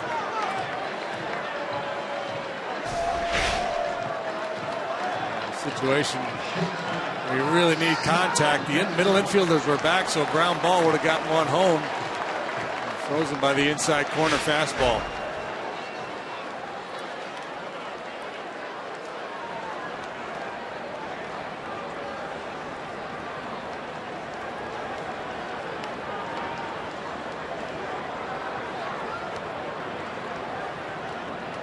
But he back with 2 gone.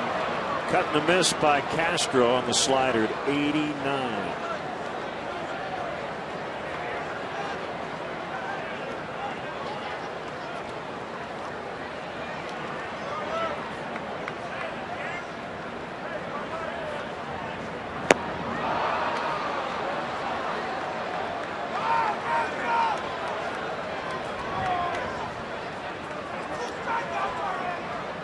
At bat looking very similar to the Soler at bat.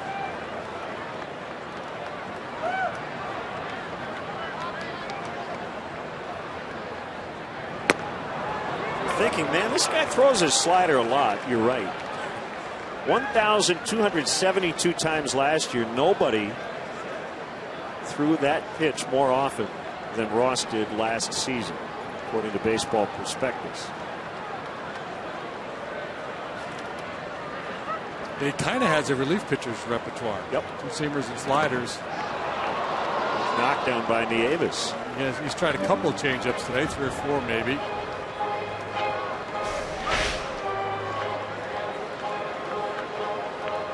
A run saver.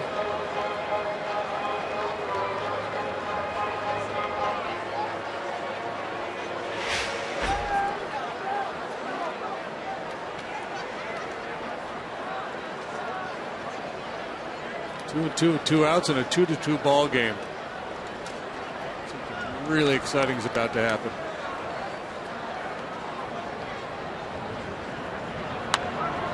Or not. Fought off a tough pitch.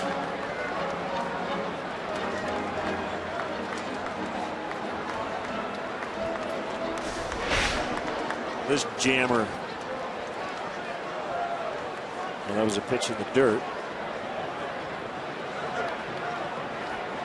A little bit of a throwing hand for Nieves there.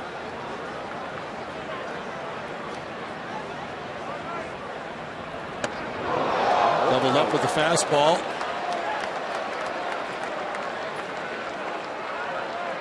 And now I think ultimately he's going to probably go back to that slider. Got a base open. Montero on deck. Back to the when push comes to shove theory that you talk about. 3-2, is a guy going to swing or not? And Castro usually does. Ross with a nice play. Keep that ball out of center field. But the Cubs do tie it up as part of the rally. Chris Bryant with his first hit and RBI.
quite a whirlwind day yesterday.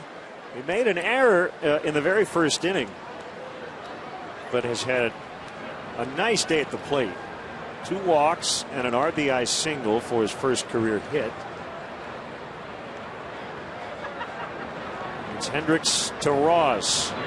Actually injured his left shoulder, Tyson Ross did, on a swing a couple of years ago, so they had to make sure that he didn't swing so hard in the future. Keep that non-throwing shoulder healthy. Ross up around 100 pitches. Labored there in the 5th. I thought Bud Black might hit for him. He's got the bottom of the order due up for the Cubs. So. Diving stop, but it gets away from Castro. You can see Ross can hit, and he's on, and that's the first hit since the Kemp homer in the opening inning off Hendricks. That's kind of ironic. Pitcher, the first guy to reach. 14 in a row retired by Carr. He's got Black up out of his seat.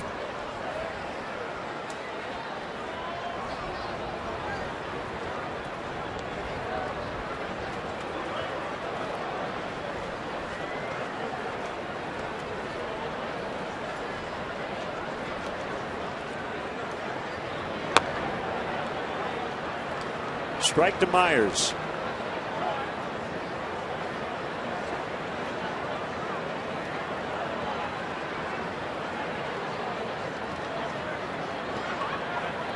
Hendricks debuted last year on July 10th. As Myers sends it sky high on the left side. Bryant's got it.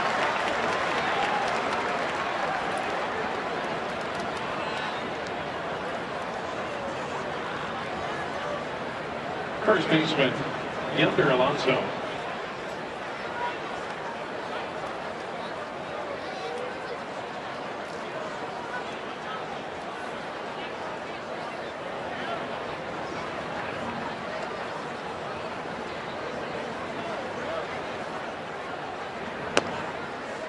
Ball 1 to Alonso.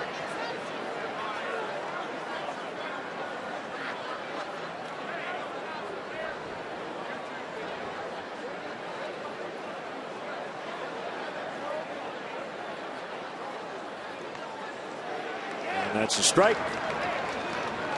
1-1. Alonso from Cuba. He and his family came to the States when he was 9. He went to Coral Gables High School in Miami, then the University of Miami.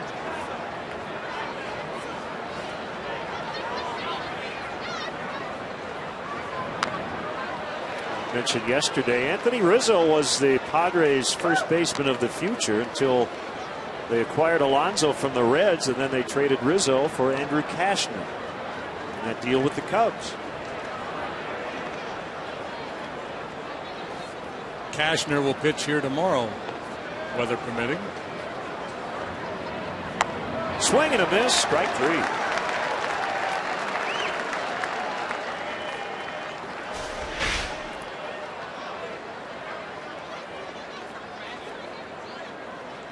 Late swing and a backdoor cut fastball for strike 3.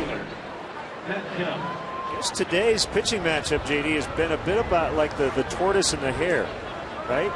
You've got the hard-throwing Ross shutting out the Cubs early. Hendricks doesn't throw as hard. He gave up the runs early, but now all of a sudden they're even. Yeah, and Kyle kind of looked vulnerable in that first inning, but he just keeps plodding along. Yep.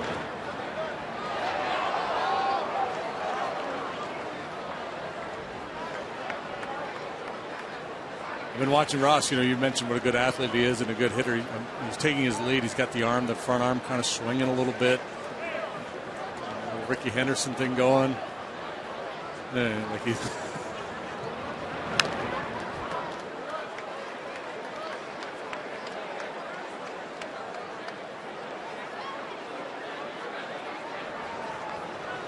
Why aren't they giving me the green light?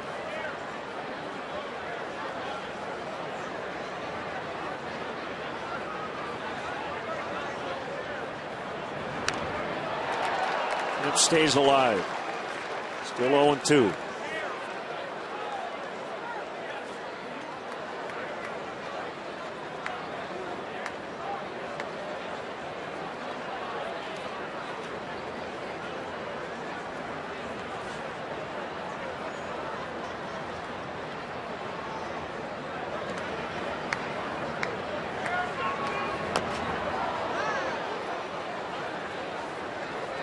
some point I want to ask Kyle about what happened in college, because if you look at his first couple of years at Dartmouth, his numbers were not good.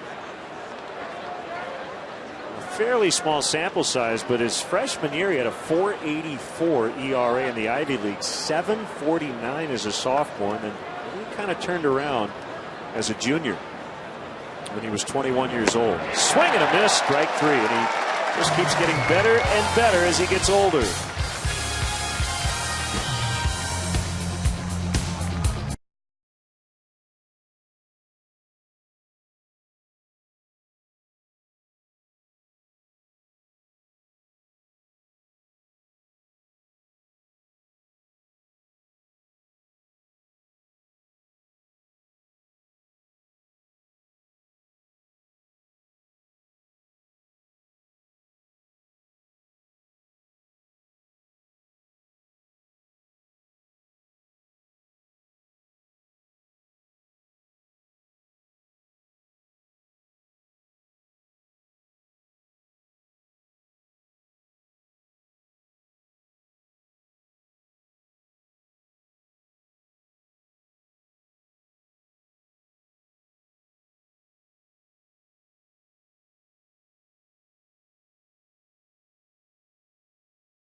And weekend games. A remote parking lot is located at 3900 North Rockwell. For details, it's Cubs.com.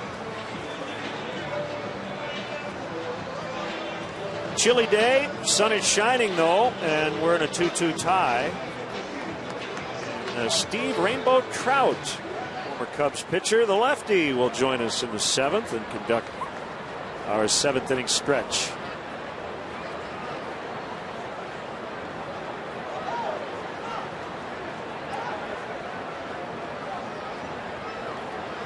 Loss against Montero here in the 6th. Cubs tied it up with 2 in the 5th.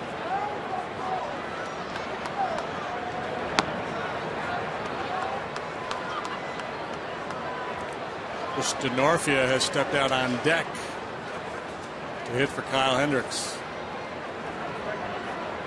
Slow start for Montero.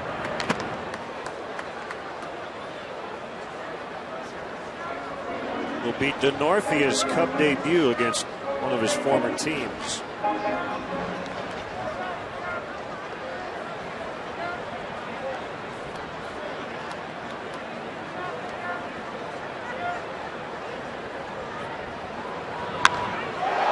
Fly ball hit the deep left.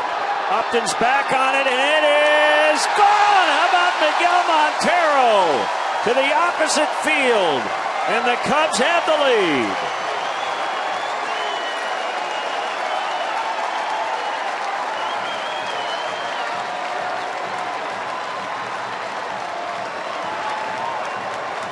A slow start, as I mentioned, for Montero, but he's always been able to hit the ball out of the ballpark. Here's the Ford home run replay. Two-seam fastball moving out away. It's up and it's gone.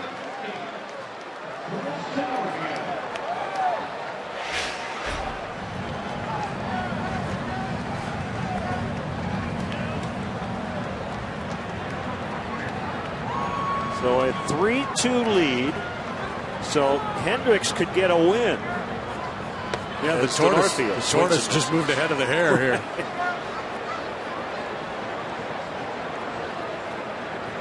Chris Denorfia just came off the DL. And this is his Cubs debut. Mild left hamstring strain bothered him for a good portion of the spring.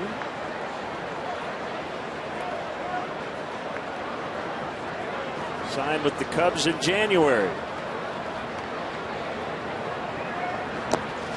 I have to tell Kyle that I called him a tortoise. Well, you just explained the context. It was figurative, yes. We called him Dick Van Dyke last year. So. Reds, A's, Padres, Mariners for Chris Denorfia. Now the Cubs as he strikes out in his first at bat.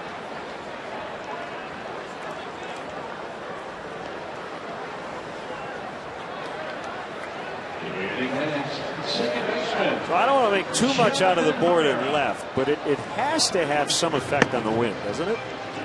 I would think. Knock it down a little bit. It's coming out of the north.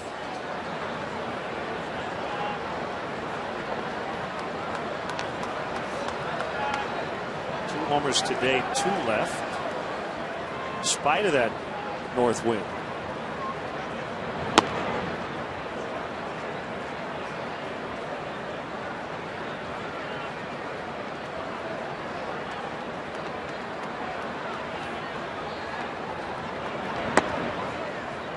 Two balls and a strike to Herrera.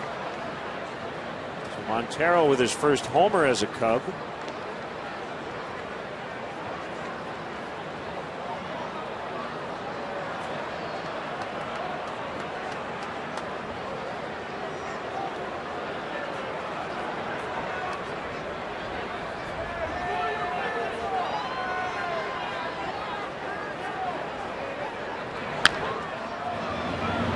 Play Alonso unassisted.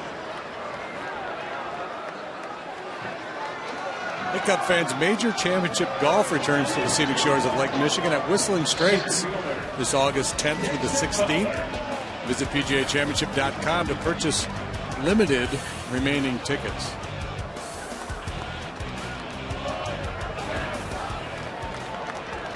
I'll take Spieth.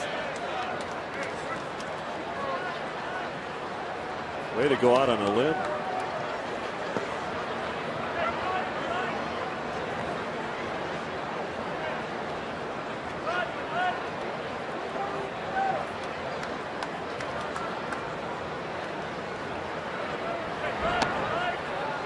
Two balls, no strikes on Fowler.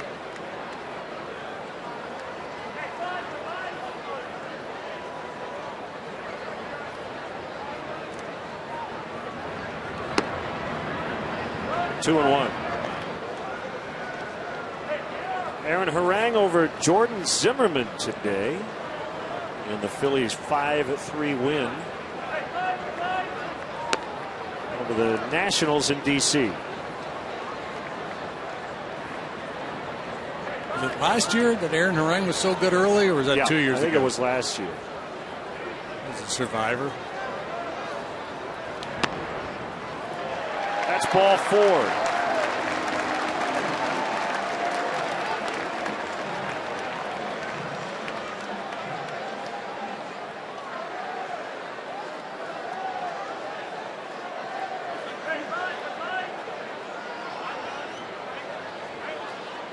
Ross stayed around just long enough to possibly suck up an L here. 3-2 Cubs in the 6th. We'll be back.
8 strikeouts, no walks today, so he made the Padres earn it after a 2-run homer allowed in the first inning. He was lights out. Yeah, just so much fun to watch him pitch.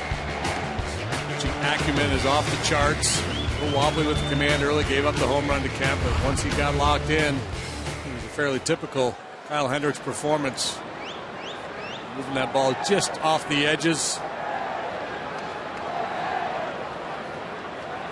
And Mauer now working against Jorge Soler. Former Mariner, acquired by the Padres in a deal this winter for Seth Smith. Working for the 3rd time. High fly just into the outfield grass, and it's caught by the shortstop Amarista. Leadoff home run to the opposite way. Miguel Montero is first of the season. First as a Cub, and they lead it 3-2.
Okay.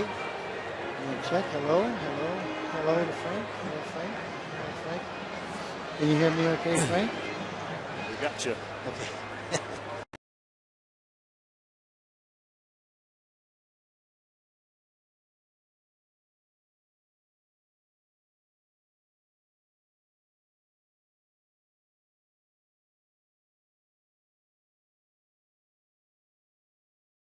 With the Cubs now leading 3-2. Bullpen, by and large, has been outstanding this year. Mont hasn't been out there in a while. He's worked 4 times, but he's had 4 days off since his last appearance. Great to have our good friend Steve Trout with us. It's great to be here. Always a pleasure. Short sleeves today. You're toughing it out. You know, I thought there would be a window up here. You guys, I can see where it is. It's a little breezy up here. All right. You want to borrow my towel? No, I don't know what's on that towel. I think I'll leave that towel alone. You're a hardy Midwesterner. So. Yeah, that's right. I can take it for just a half an inning. My goodness. 1-1 on Upton. And he hits a pop fly to shallow right. Who wants it? Soler. Let me ask you this: pitching a lot of early season games at Wrigley Field and at Old Comiskey Park. Would you bundle up, or did you get warm with short sleeves and 43-degree day? Yeah, I'd probably have sleeves on right now. It's always the advantage to the pitcher in this situation. So I kind of prefer a cooler day with the wind blowing in would be also helpful. Sure. There's Will Middlebrooks with 1 out. But that ball got out of here in a hurry last inning. Montero's home run. Yeah, we were wondering about the influence of the video board out there now. Off-field home run, the way the wind is blowing in. That's a good point. I don't know if that would have gotten out. I think maybe it did in the past. It did. Yeah, I think you're right. I think any structure here in this area with the wind off the lake has to affect the wind in some form or fashion. I watched BP and I didn't see too many balls going out. That was good to see. 1 ball, 1 strike. The one thing I noticed this year, the team's very aggressive, a lot more than it has been in the past, and I like that. Yeah, Joe likes to pull some strings. He likes to get guys on the move. Not afraid to hit and run. Mott trying to self-correct out there. He dropped under that ball a little bit. He's changed his arm angle some. Just be more right over the top. And every now and then he'll drop down, way down on purpose. Steve, what was the atmosphere like here in '84, especially in the playoffs against these Padres? Well, it was pretty exciting, especially after that first game with a big score that we had, and I think that the team itself had all the confidence going into the series, and of course everybody was rather, quite hungry for going all the way. But it was just a great atmosphere. The whole summer was. Yeah, what a year, what a season. 1984. Yeah, I think it was Ned Coletti wrote a book, The Year the Ivy Smiled, and everybody did. And of course, these guys did a number on us in San Diego. Well, in those days, the playoffs, it was that 5-game series, a best of 5. Now, a wild card round, a division series, championship series, and then the World Series. Different these days. Yeah, I like the wild card part quite a bit. It sure does add a lot more interest for different cities to be involved in that.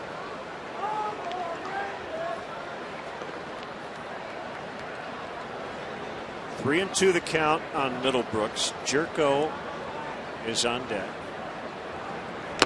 And a foul tip, strike 3. All right, Steve, we got to get you all wired up here for the stretch, but always a pleasure. Great to see you, man. Likewise. And stay warm today. No grandkids today, so you're singing solo. I know. I wish they were with me. Steve Trout joining us Thank today, you. and we'll conduct the stretch. And 2 outs. Here's Jed Jerko. We talk a lot about easy gas or effortless. With Mott, when you watch him pitch, he's reaching back, he's throwing this ball as hard as humanly possible. Yeah, he's max effort. Yeah.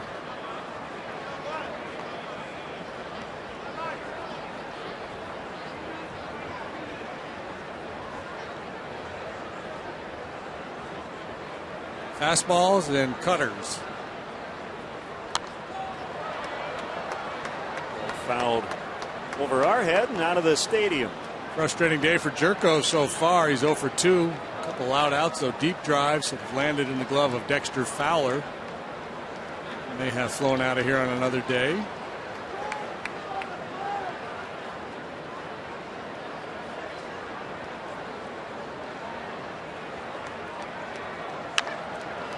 Ground ball to Bryant, moving to his glove side. Time for the stretch with Steve Trout. Today's guest conductor for Take Me Out to the Ball Game, former Cubs pitcher Steve Trout. It's great to be here with all of you in beautiful Wrigley Field. Okay, a 1, a 2, a 3. Take me out to the ball game. Take me out to the crowd. Buy me some peanuts and Cracker Jacks. I don't care if I ever get back for it.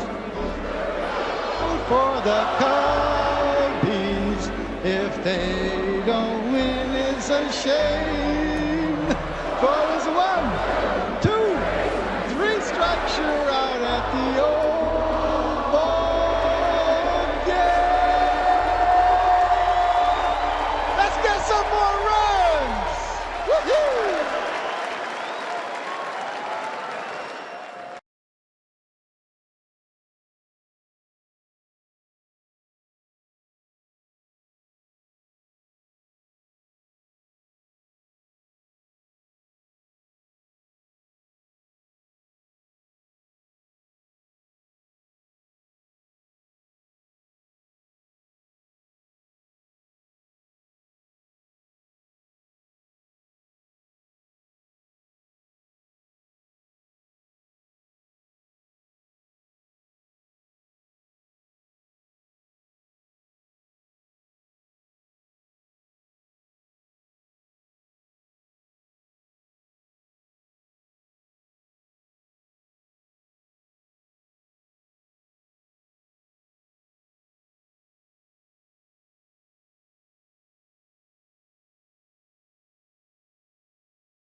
The Pittsburgh Pirates, first of a 4-game set. Coverage kicks off at 6 o'clock on CSN Plus.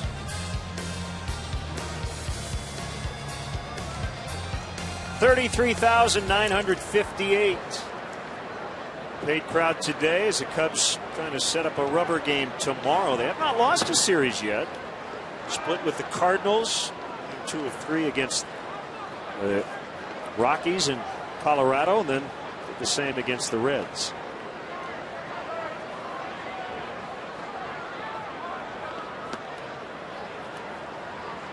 Two balls and a strike on former Padre Anthony Rizzo.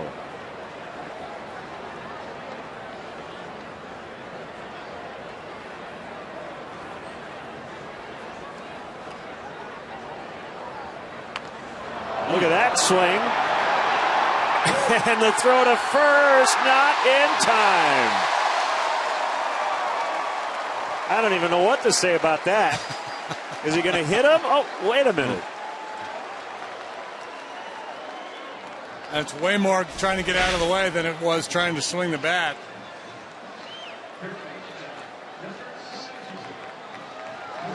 Nice job recovering and getting a halfway decent break out of the box. Way to beat the shift. He was trying to hit that one onto Sheffield, and instead he hit it about 50 feet toward third base. And a strike on Bryant.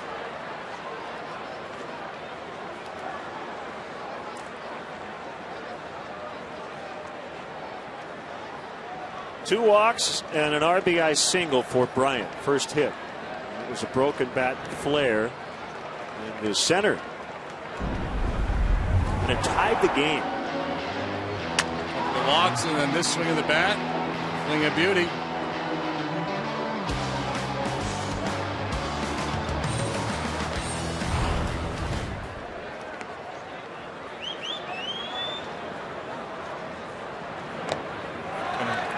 Works away at his major league bucket list here. He's got his first game under his belt. First knock, first RBI. Check, check, check, check. All those boxes. When will the first long one come?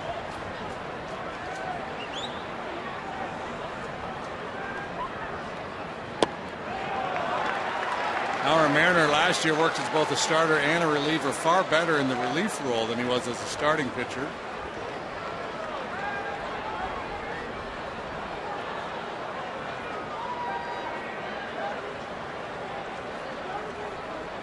Get it ready, big boy.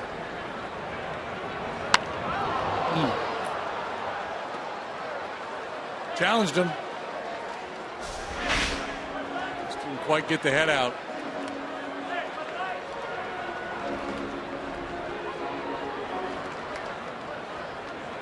Love the simplicity of Bryant's swing. Not a whole lot going on for a big guy. Just a little weight shift back and then forward through.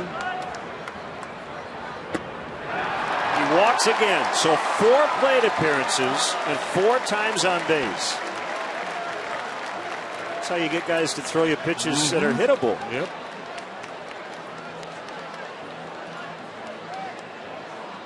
Cubs have drawn now 6 walks today, 5 unintentional.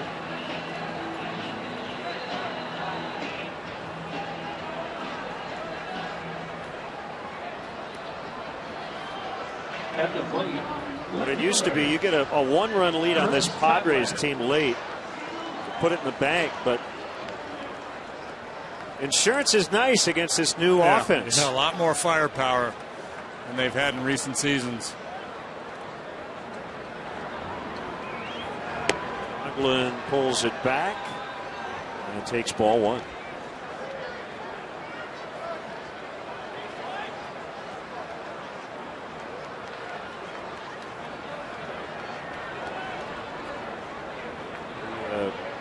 Rays figure out this bunt play here as Alonso communicating with his other infielders and the pitcher Mauer. Well, down around in the 7th, I suspect they're going to be aggressive here if he bunts. Be 2. It is a 4-3 double play turned by Jerko. So runner at third, but now 2 outs. A nice play here by Jerko, knowing that Amarista wasn't going to be there to cover the bag. Sprinting quickly to second base after fielding that ground ball. Taking care of matters all by himself.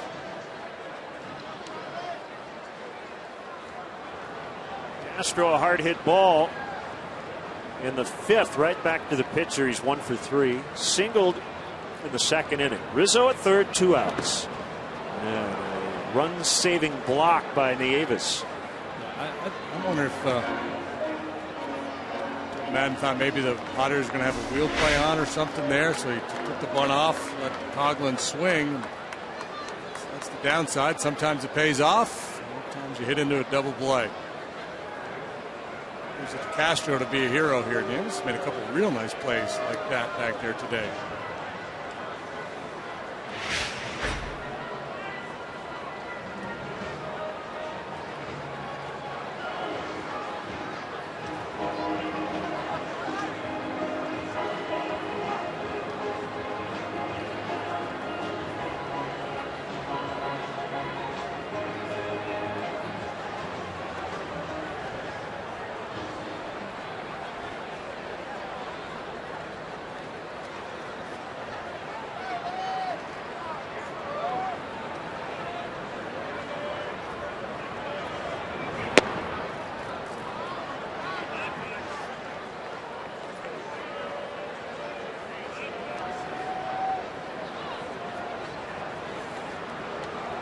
Two 2-0 to Castro. Cubs leading 3-2 in the 7th.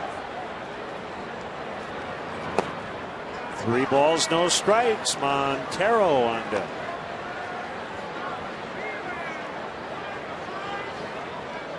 Lefty up in the Padre bullpen. Got a couple, Garces and Rarick.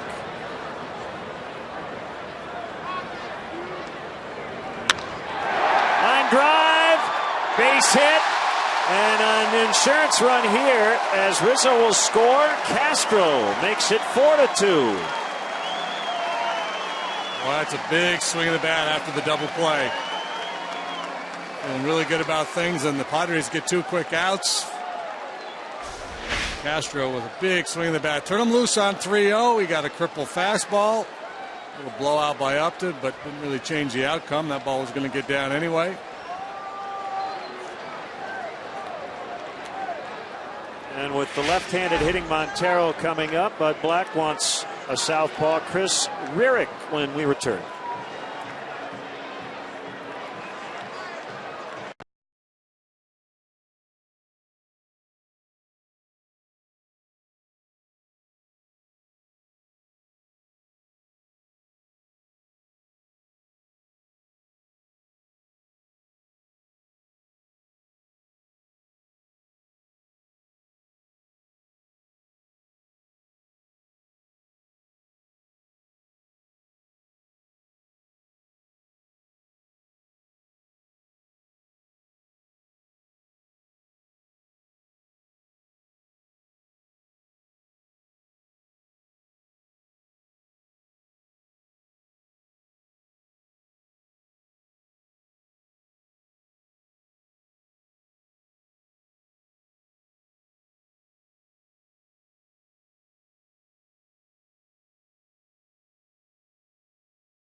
Depot toast of the game. Miguel Montero go-ahead home run to the opposite field. There's one in the air for the new Cub.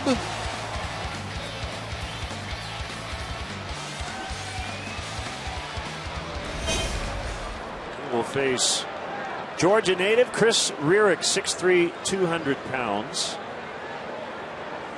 Just his second major league appearance. He has a 100% strikeout rate in the big leagues. That's pretty good. Faced one batter and he struck him out. Brandon Belt at the Giants. Called up on April 10th, 27 years of age. Kind of defied the odds. 41st round pick by the Rays in 2010.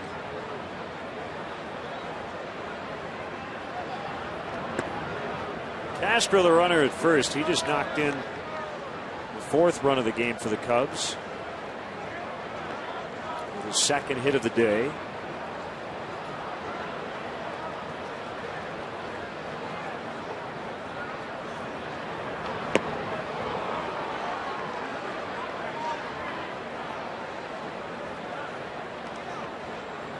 So yeah, I don't think Chris Rierick would have liked his major league career to end after one batter, but if it had, it would have been a pretty good career. An ERA of 0 and one batter faced and a strikeout. Driven deep to right. Way back. Kemp will watch it go. 2-run homer, Montero. There's that insurance you were talking about. Rierick decided not to retire after facing one big league hitter, and the numbers have changed drastically for him. Wow. After that double play, 2 very big swings of the bat. Castro and now Montero doing some damage. Oh, that's a good looking swing. Stayed on that breaking ball. Not much doubt in his mind where this was going to end up. Here's your Ford home run replay. Second time in as many plate appearances, Miguel Montero knocks one out of here. Last time opposite field, this time pulls it to right.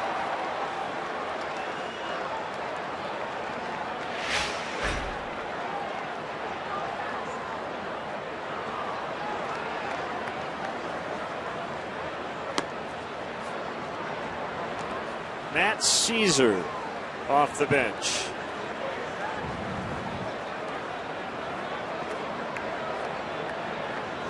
Fifth career 2-homer game for Montero. And he now has 99 career homers.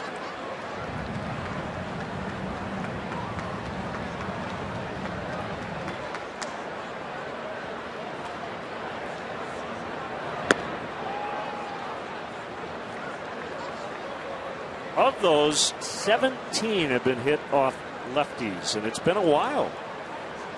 5 seasons since his last 2-homer game.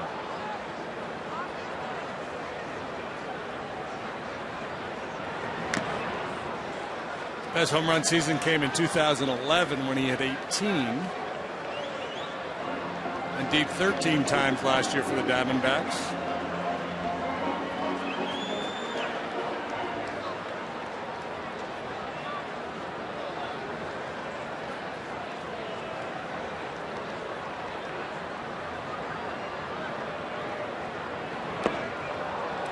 And a miss. That's strike 3, and that's out number 3. But the Cubs able to add to their lead. They put up 3 big ones. Castro, the RBI single. Montero, his second homer of the day.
bones about it. All the balls going yard today. Yesterday, not exactly the same for Dexter Fowler, who during an interesting play, hit one into the ivy. And, of course, both outfielders for the Padres threw up their hands. Ground rule double. And it got Davey Martinez, the bench coach for the Cubbies, thinking, I wonder what else is stuck out there. So he took a lap around this morning, and this was the ball he was showing us in the media here in the dugout. Pretty much a thread, and it could have been out there for years. He said he even maybe remembered losing a shoe out there, guys. But really, it's an interesting concept. And I know, Lynn, you were talking to him earlier about the challenges that really does present. Thank you, Kelly, as Pedro Strop will get Amarista for the first out. Yeah, obviously, the ivy's not on the vines right now, and we had a lot of questions about that ball that ended up there. The ground rules here, I think the rule is simple, concise, correct, and I don't think they should change it at all. Whether the ball is visible or not, and that ball wasn't very visible, once it gets stuck in that thing, it can get pretty tangled up. And Dave went out to talk to the umpires, and he just wanted them to check on the rule. And one thing about replay now is you can do a rules check, just to make sure they've got it all nailed down. Because some fans thought that maybe it wasn't a dead ball because the ball deflected off of Meyer's glove before going into the ivy. And that was the other thing Dave asked about them, just to double check.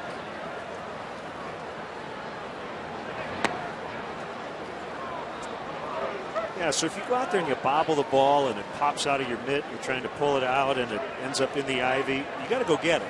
But a batted ball, even if it's kind of inadvertently deflected by a glove, that's different. And that's what we saw yesterday. So you see Caesar now playing left. Yeah. Dead ball, it's out of play unless a player tries to retrieve it, and then all bets are off.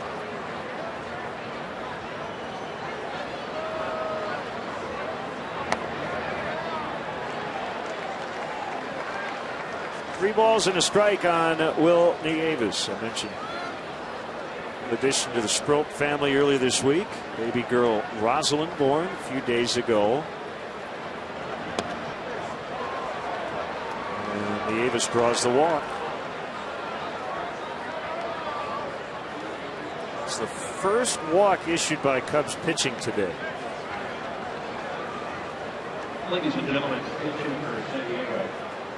And only the second base runner for the Padres since the Matt Kemp home run in the first. Tyson Ross, the starting pitcher, had a single in the sixth. And now this walk to Nieves. That's been it. Hendricks with these additional add-on runs. And relax and feel pretty good about his chances of picking up his first W of the year. It's Corey Spangenberg bench hitting for Rierick.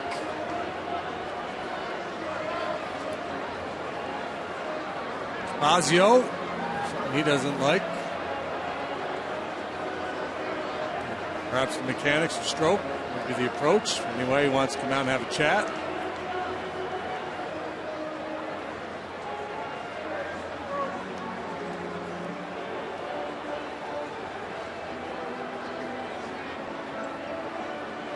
A reminder to follow the Cubs all season in 2015 with MLB.com at bat.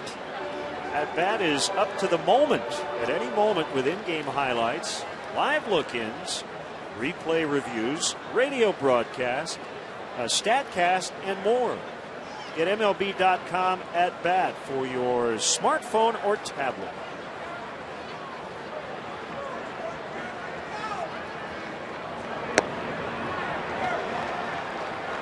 1-1 on Spangenberg, left-handed hitting infielder. Debuted last year, 20 games. That gets us away from Montero on a wild pitch.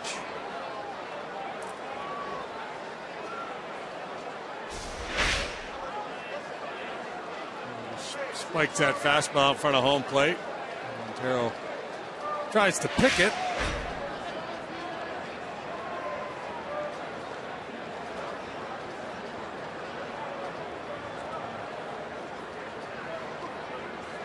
Settle him down just a little bit. Nice and easy. Stay back.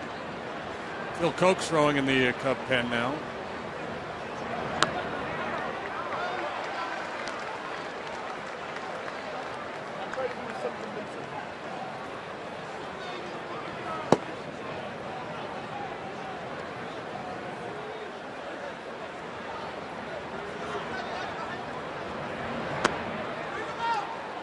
Full 3-2.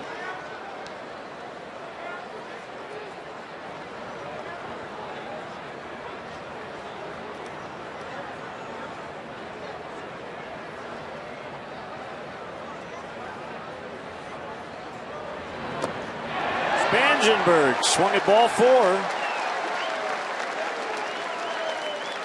4-run lead, 3-2 pitch. Spangenberg pretty well convinced he's going to get a fastball here, and this slider way off the plate inside.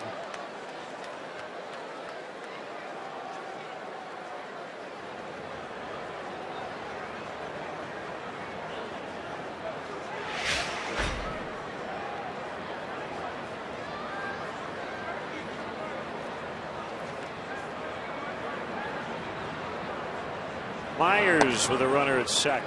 We see a pitcher throw a breaking ball in that situation. It's when you realize, at least for this particular outing right now, he feels more comfortable. Feels like he's got a better chance of locating his slider than he does his fastball.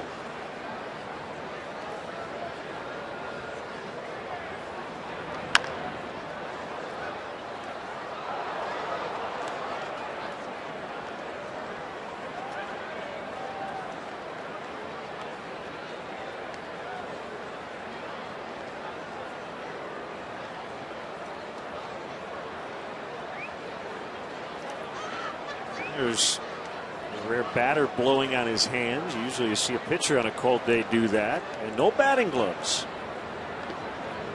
The American League Rookie of the Year from 2 seasons ago. Not hit very hard, surrounded by Castro, and he got him. That'll end the inning. Still 6-2 Cubs late.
Okay, Cap, thank you. 6-2, the Cubs have the lead. And they'll bat here in the bottom of the 8th against right-handers Sean Kelly. Ross, Mauer, Rierick, Kelly. And as we said yesterday going into this series, while Benoit and Kimbrel have been very good, the rest of the Padre bullpen has had some issues, and both Mauer and Rierick charged with runs as the Cubs have pulled away here late. Kelly been easy for him either. His number's not good. 3 innings, 5 hits, 4 walks. Now a former Mariner, most recently a Yankee. The last couple of years, he was in pinstripes. 3-6, 4.53 ERA for New York last year in 59 appearances. There's a lot of sliders.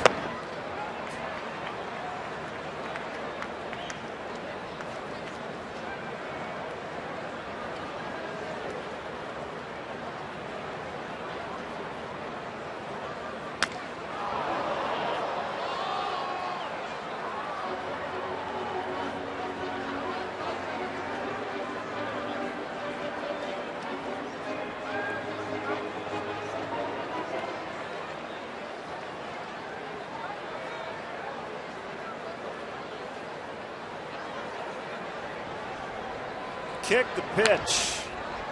Chopped foul wide of first. Sean Kelly, it's a Kelley. So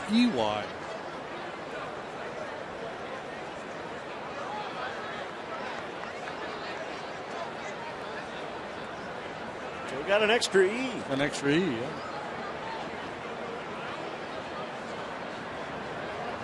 From Louisville, Kentucky. Padres already made a big E today. Under Alonso in the 5th.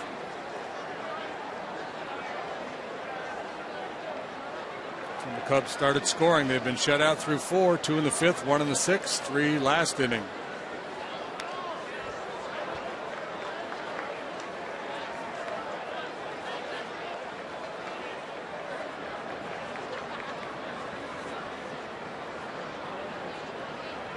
We went to Austin Peay State University, Clarksville, Tennessee.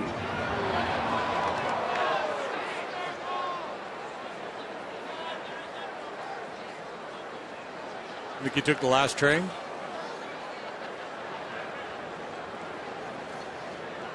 Yeah, I was thinking that too. But you filtered it out. Didn't feel the need.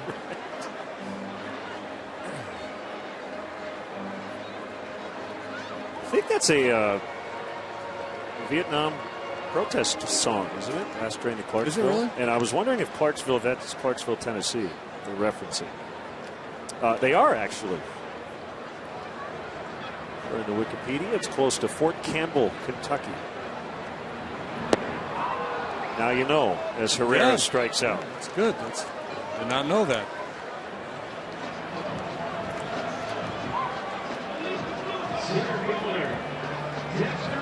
So the idea is that the guy calls his wife and tells her to take the last train to Clarksville to meet him before he's deployed.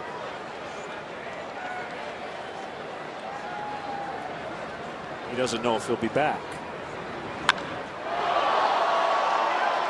This ball's going to hold up for Myers. He's got it. That was the Monkees, if I didn't reference it. I didn't know the Monkees were deep like that. Political, yeah. Just envision them running in and out of doors and stuff. Bobby Hart of the famous writing duo Boyce and Hart. So he was looking for a name that sounded good, a little town called Clarksdale in Arizona. Throwing out names, we came up with Clarksville.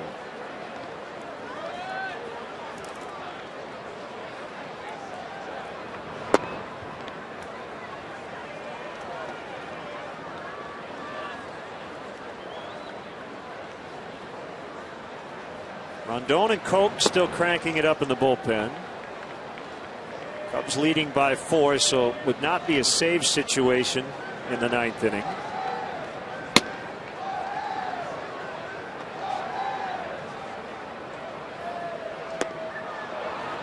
It's been a tough pitch for Soler today, the slider. Yeah, you know the advanced scouts that are watching this one are taking a lot of notes on Soler's approach to right-handed sliders here today.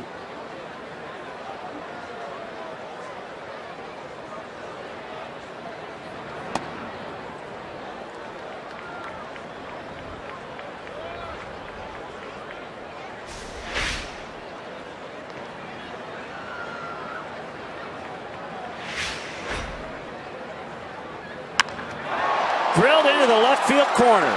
Take that, says Soler. And a 2-out double. A little late in the day redemption for Soler, a 1-iron. And that's the thing, that one stayed on the plate. That's the mistake the pitcher makes.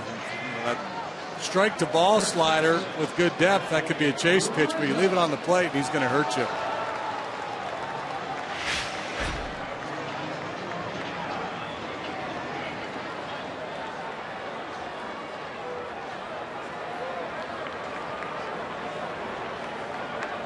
Double this year to go along with a couple of long balls.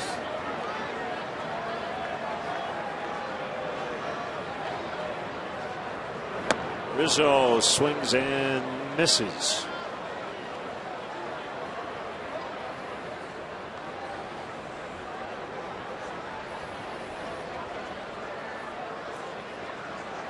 Cardinals now going to the ninth, 5-2 leading the Reds.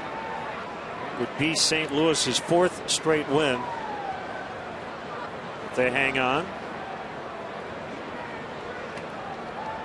Toronto beat Atlanta up at Rogers Center in 10 innings, 6-5 the final.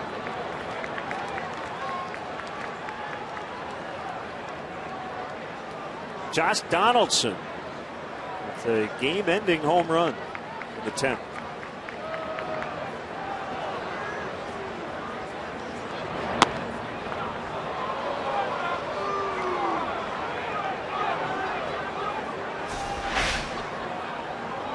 Catch the outside corner.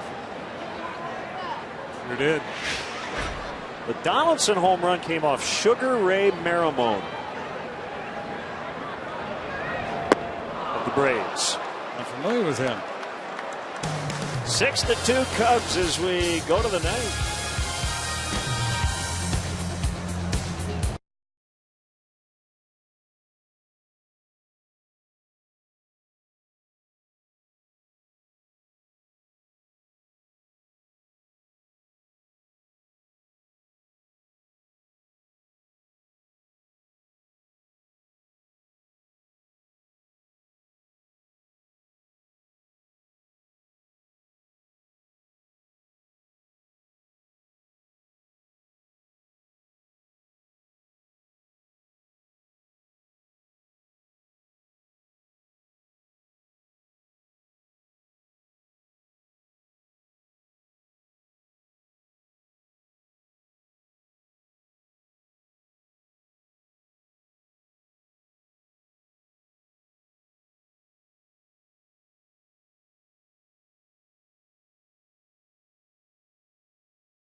Yes, the Cubs' future is so bright.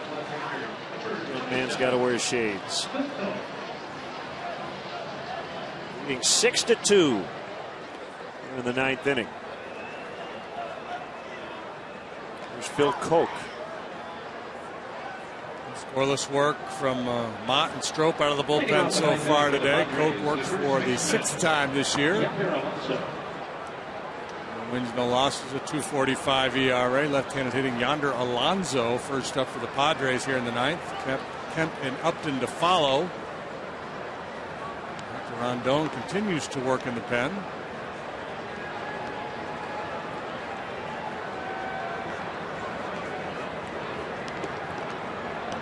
Just in case.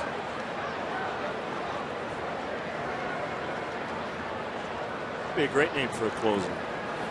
Just in case. Throwing in the bullpen. Swinging strike on Alonso.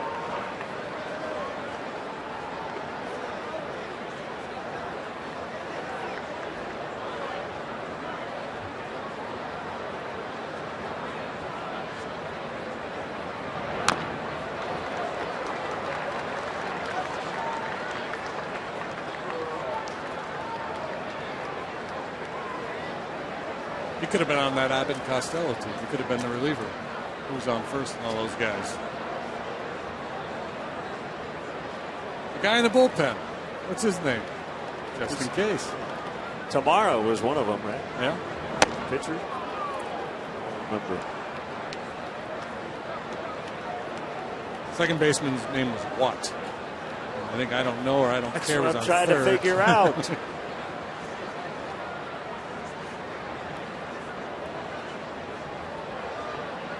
Who's on first? What's on second? Yep. Good stuff. Still 1-2 on Alonso.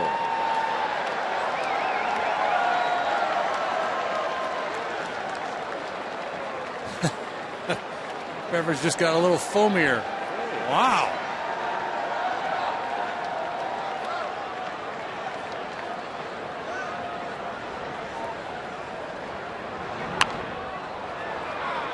A base hit into center to start the inning. Just a little floater. Second knock of the day for Alonso. Let's see.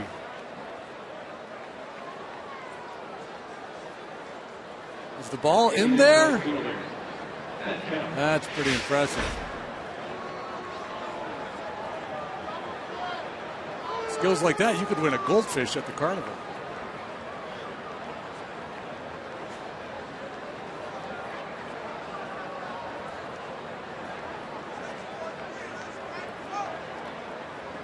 Closer Rondon is ready in case Joe Madden wants him here in the ninth. As we mentioned, this is a different Padres offense now. As Kemp fouls. He hit a 2-run homer 3 batters into the game, and Padres have not scored since, nor have they really had many chances. They have had now 3 base runners since. Single in the 6th by Ross, a walk to Nieves in the 8th, and now a base hit by Alonso here in the 9th.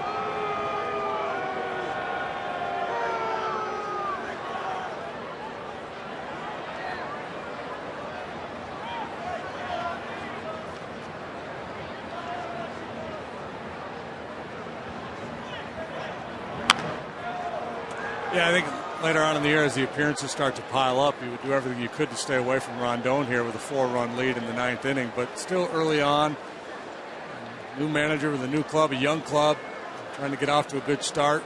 So it's certainly understandable that Madden would have Rondon at the ready out there, just in case he starts to get away from Coke.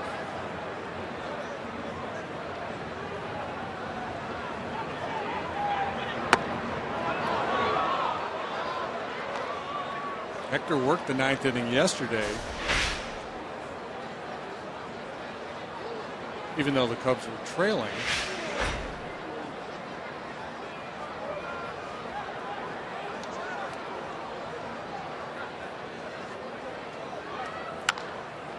For the hole, diving stop, Castro, throw to second, and Herrera just couldn't handle it on a bounced throw. Good effort.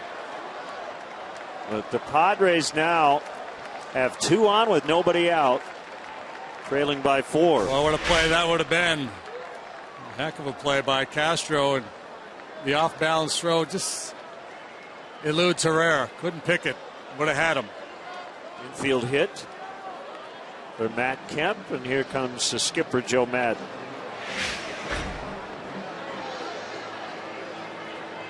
Now it is a save opportunity with the tying run on deck. Here comes Rondon when we return.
conversion. He is 2 out of 2 to start this season. 96-mile-an-hour fastball, a cutter, and a slider. Padre hitters will have to contend with here.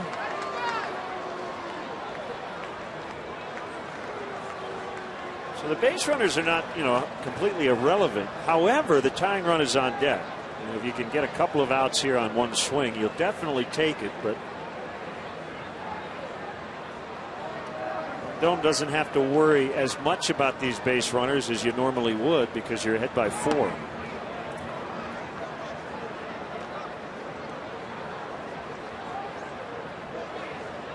One of the things that made Rondon so good last year, he was a power guy, gets plenty of strikeouts, but he gets a lot of ground ball outs too.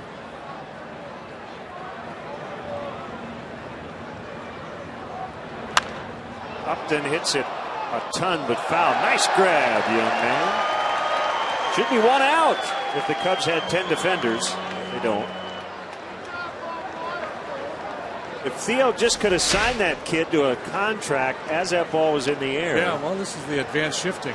He's playing a little deeper, a little further down the line than he normally would. Good scouting.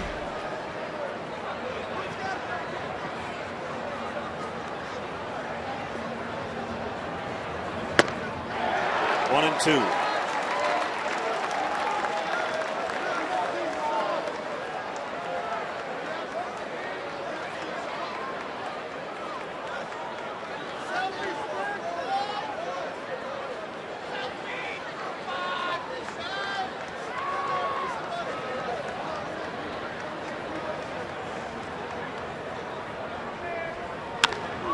Base hit left field.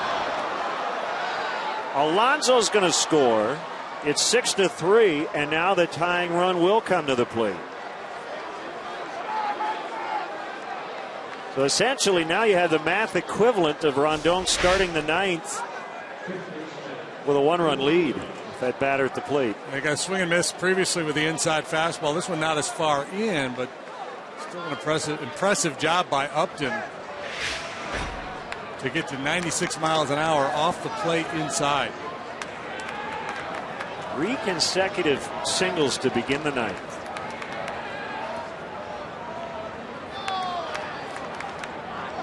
Middlebrooks 0 for 3.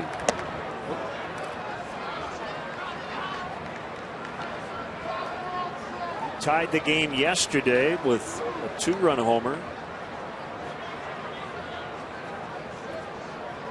It was early though against the starter Hamill.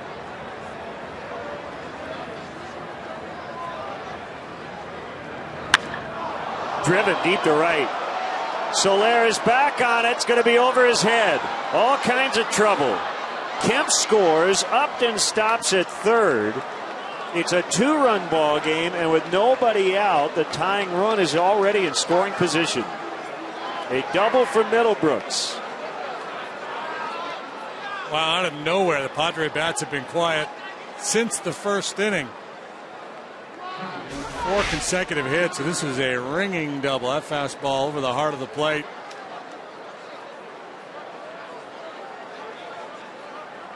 So those runs charged to Koch, who did not record an out, faced 2 batters.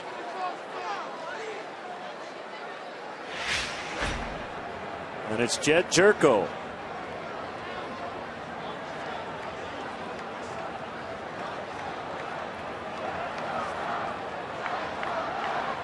Good news for Rondon is he's getting down towards the bottom of the batting order here.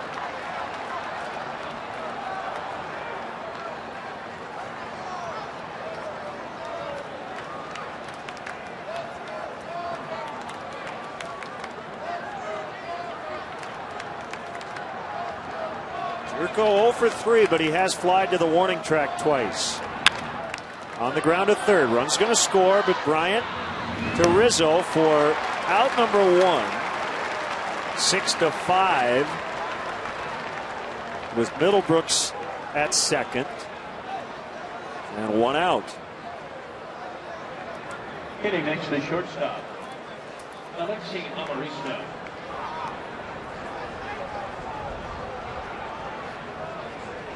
It's all about the team, obviously, but you can't help but feel for Kyle Hendricks right now. Like he was on his way to a comfortable W. Now he's got to sweat it out.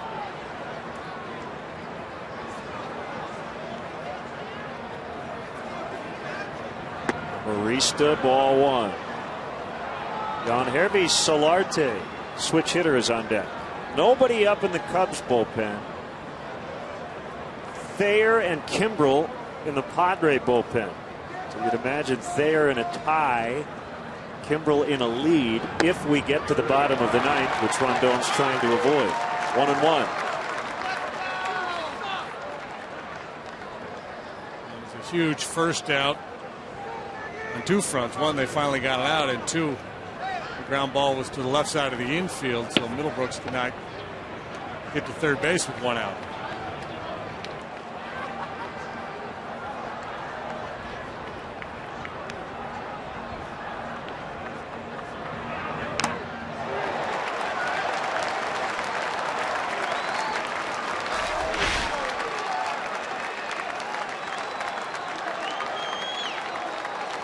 Marista does not hit the ball over the outfielders' heads very often, so the outfield very shallow here.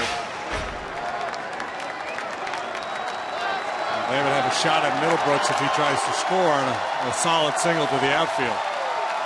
Big crowd here making some noise. 2-2.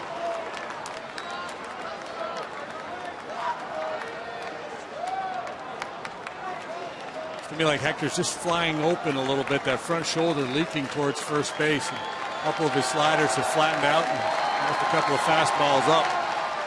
Nervous patrons here at Wrigley Field as the Padres with a 3-run ninth and threatening to get more. Fouled back. Get the ball down, get a ground ball from Amarista. Most little guys, and Amarista stands about 5'5", are better up than down. They're good high ball hitters. Tall guys like to go down and get the ball, use their leverage. Little guys have level swings and handle the ball up pretty well.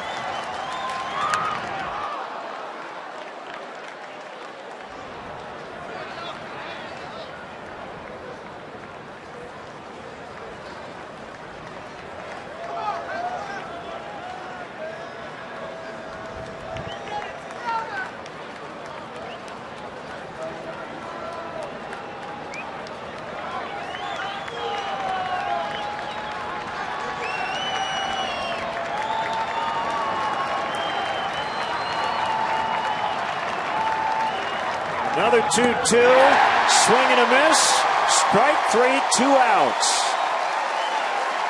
First strikeout for Hector.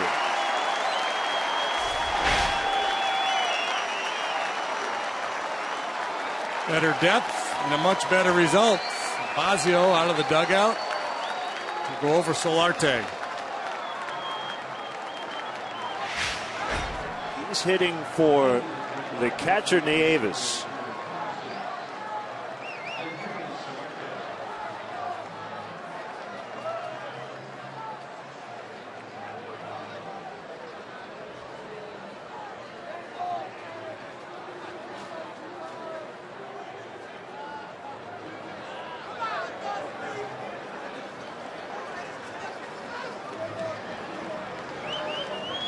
Middlebrooks, a tying run at second base. Since he got there, Rondon's gotten a ground out from Jerko and a strikeout against Amarista.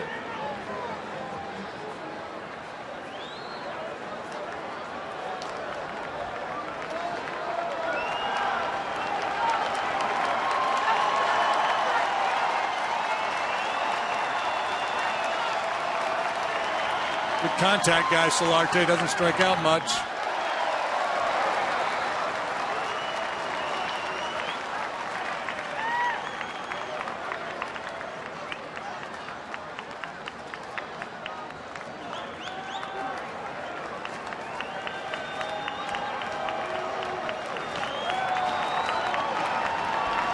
Strike on him. Make it 2.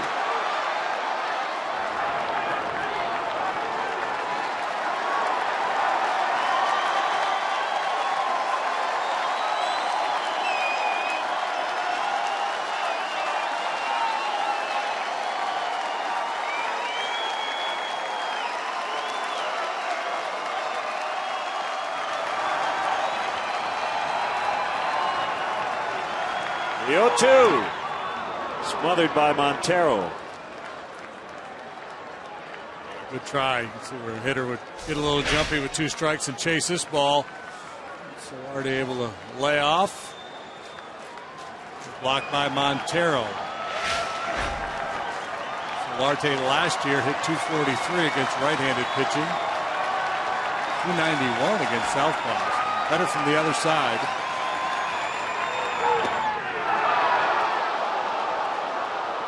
Appeal, and he held. So says Sam Holbrook. So he's in stay back, don't get fooled mode. And normally when that's the case, the hitter becomes a little vulnerable to hard stuff in, especially when you got a fastball like Rondon. 2-2. A bit of a hanging slider there.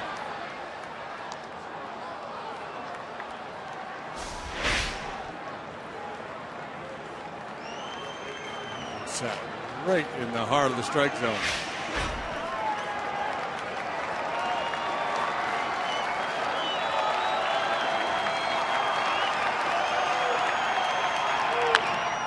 Ground ball, base hit. Middlebrooks around third. Soler up with it. Here's a throw to the plate. It's late. Yangervis Solarte off the bench with an RBI single, and we are tied at 6. Wow. What an unbelievable turn of events here in the 9th. They try fastball, but this one leaks back out over the plate a little bit. And Solarte, who had one heck of an at-bat. I mean, that's pretty impressive. Coming off the bench, dealing with Rondon stuff. Hector's stretch of 17 straight, dating back to August of last year, is history. Now his job's just to get out of this inning tied. I'm a little bit surprised that Solarte didn't just go on into second base there. Yeah, knowing Soler's going to throw home here. Yeah, if you're the Padres in that situation, you know the Cubs are going to take a shot at home. If they cut the ball off, the tying run scores.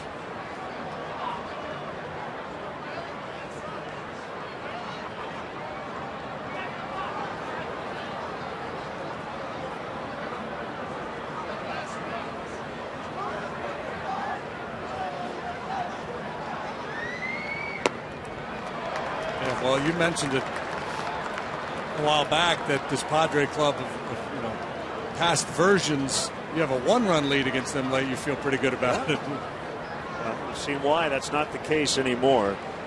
Norris off the bench. Will stay in and catch after Nieves was lifted. Was Solarte. 2 balls and a strike.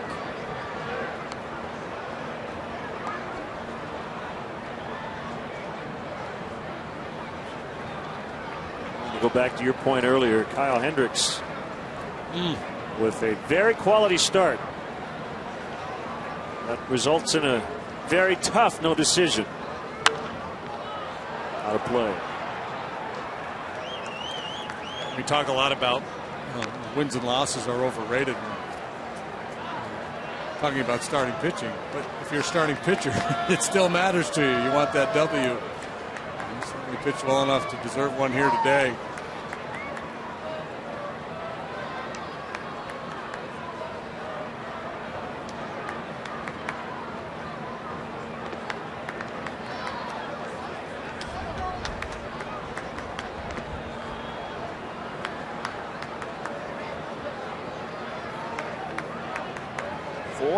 On 5 hits in this big 9th inning rally.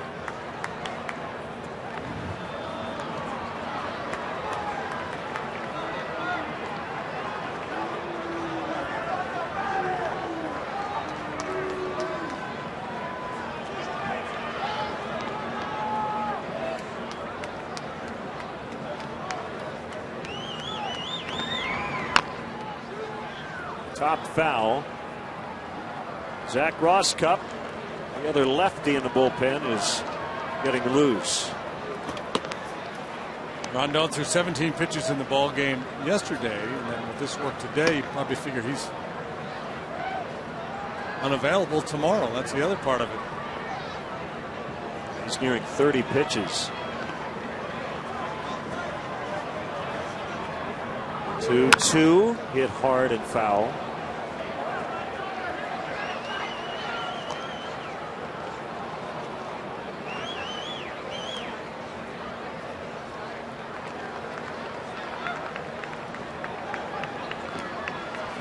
Well, Chris Bryant leads off the bottom of the ninth. He's had a big day at the plate.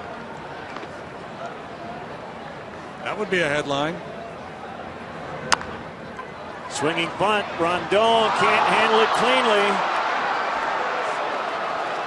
And an infield hit for Norris. That had trouble written all over it, didn't it? Yeah, I don't know if he has a play, if he gets it cleanly, perhaps.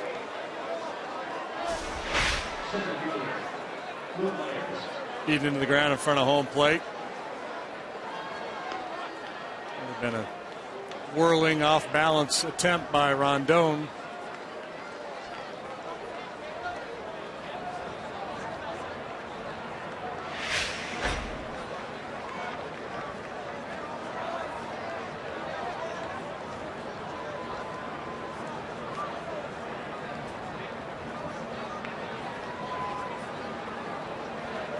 So it's Myers, 0 for 4, reached on an error in the first inning.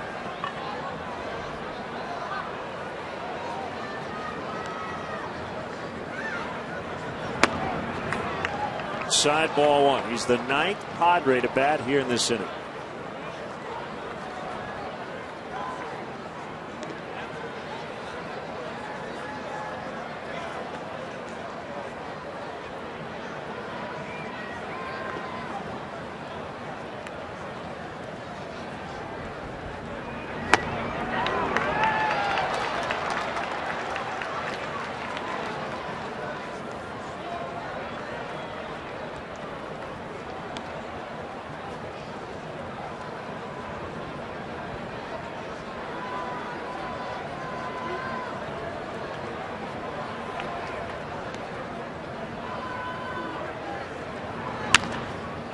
Rolled to Bryant.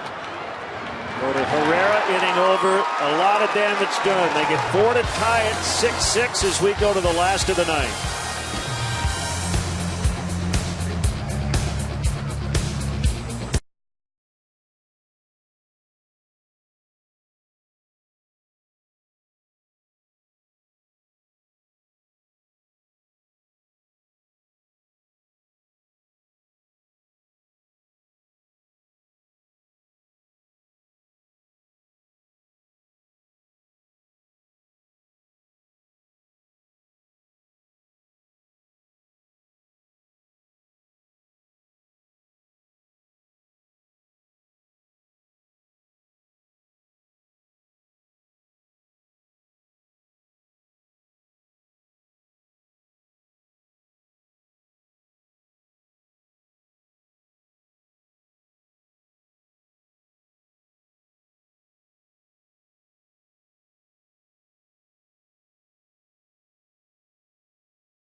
Into extra innings, he'll face Bryant, Coghlan, and Castro.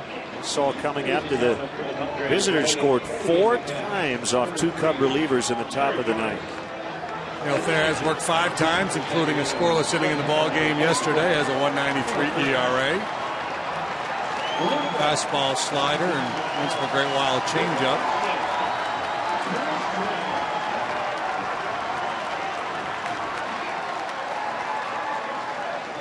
Norris stays in to catch. And here's Bryant.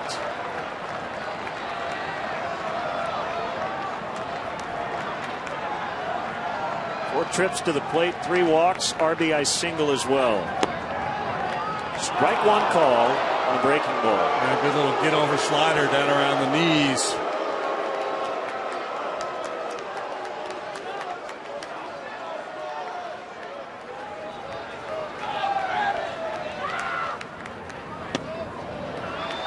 Tell you what, it has not gotten warmer as the day has moved along. We started at 43 at the first pitch. I'd be shocked if it's above 40. Pitcher's day, although 12 runs. I say pitcher's day meaning the weather conditions. It has not worked out that way. Well, for a good stretch it was, and at least for Hendricks. 3 home runs hit in the ball game. It's a pitcher's strike for sure. 2-2.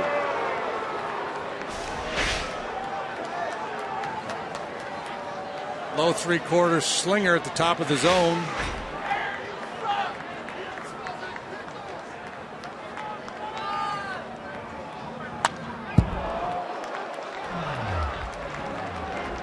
He has power to all fields. It's a lot of home runs the other way. I was talking with Manny Ramirez a couple of days ago. Manny's here for a time, then he's going to go out and tour the minor leagues. And so when you watch Brian take batting practice, there's a process. He works on hitting the ball hard the other way. He's just not up there trying to jerk balls into the seats.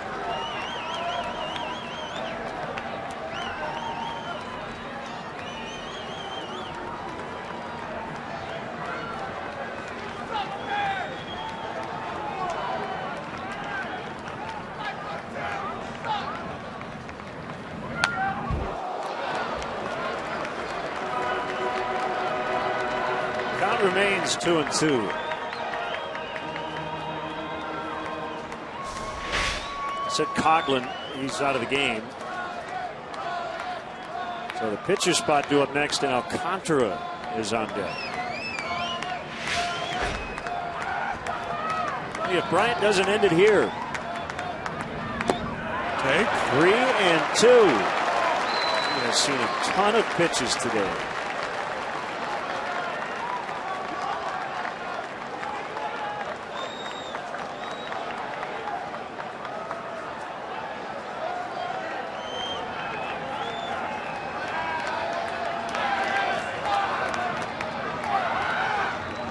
Payoff pitch. High in the air to right. Kemp battling the sun here in the late afternoon, and he's got it.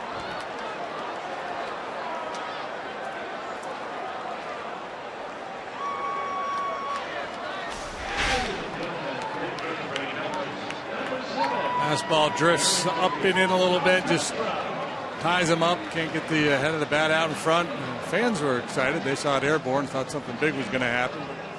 Just a routine fly ball. So there's pinch hitting. There's Mendy Alcantara, switch batter hitting from the left side. It's been a struggle here early on. And that's why Jonathan Herrera has taken away a lot of the playing time this week. Starts him with the changeup. Off the plate for ball 1.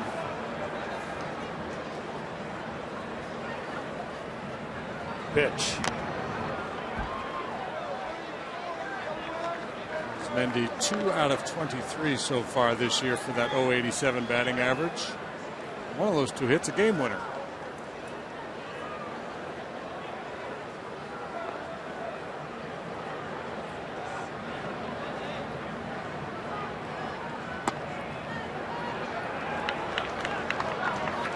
Norfia and Caesar have already been used off the bench. That leaves the catchers Ross and Castillo.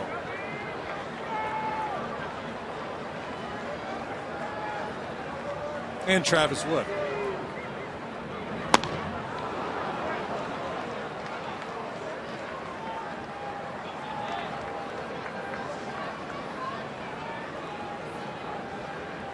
Keep forgetting to list Travis on my scorecard of my extra men. Right.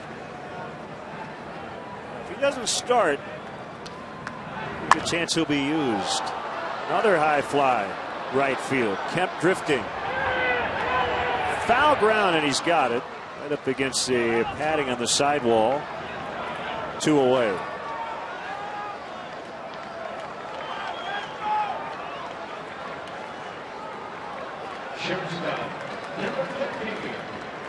That brings up Castro. RBI single his last time up. The Cubs put up 3 in the 7th to grab a 4-run lead. It could be pretty comfortable. Yeah, so their win probability at that point was probably somewhere around 95%.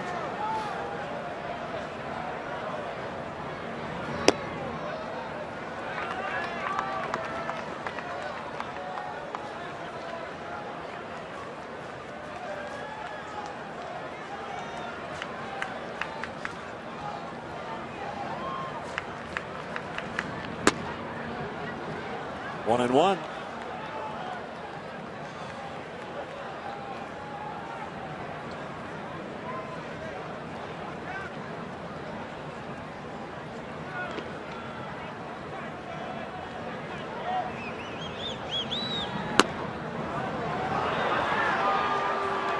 One and two.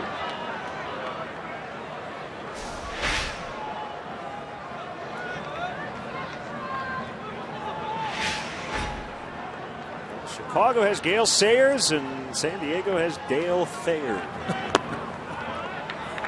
I heard Andy Bellerson, the fine PA announcer here, announce Thayer coming in. I said, is that Gale Sayers is here?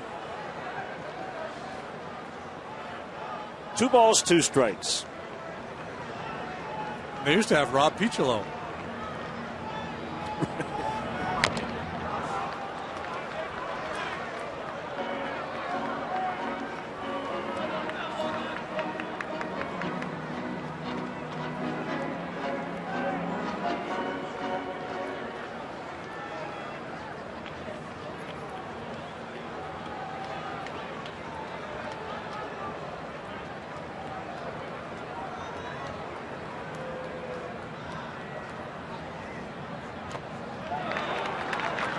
Good disregard.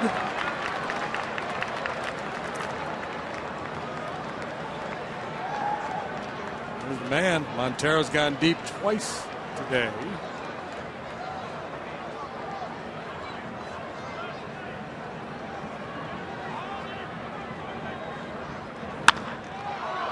It's play by Thayer. Well, we've gone from short pants to the Monkees to Brian's song and now the extra. And extra.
All season long, Jack Link's Beef Jerky. Feed your wild side.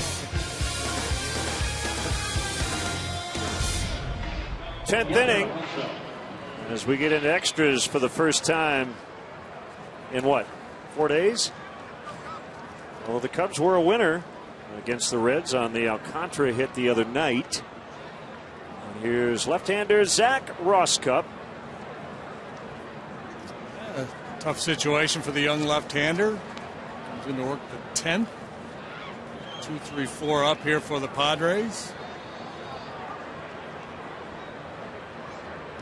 Chance to really prove himself here. I was talking to Joe earlier today. He's been impressed with what he's seen from Rosscup. That was the case throughout spring training.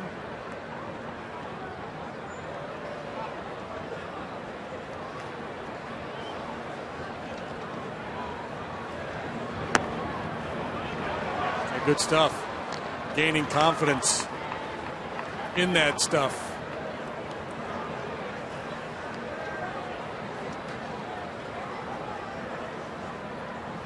Two strikes on Alonso. Picked up a hit to start that big rally in the ninth off the lefty Coke. So he's been on twice, first and the ninth, and scored both times.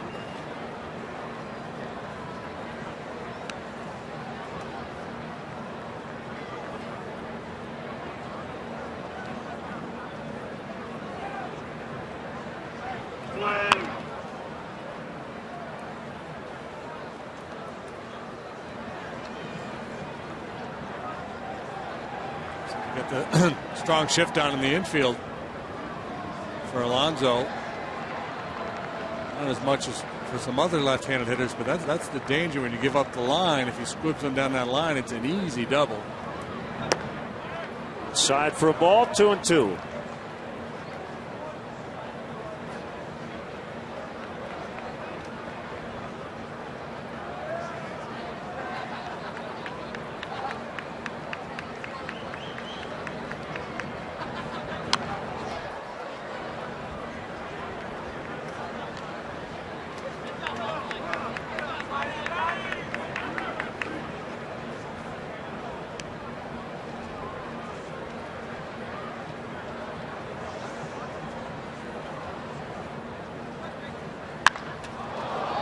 Fly to left. Caesar with a beat on it. Circling, and he's got it for the out. He tweeted me, it's 52 degrees. That's got to be in the sun here. Normally it's that warm in the shade.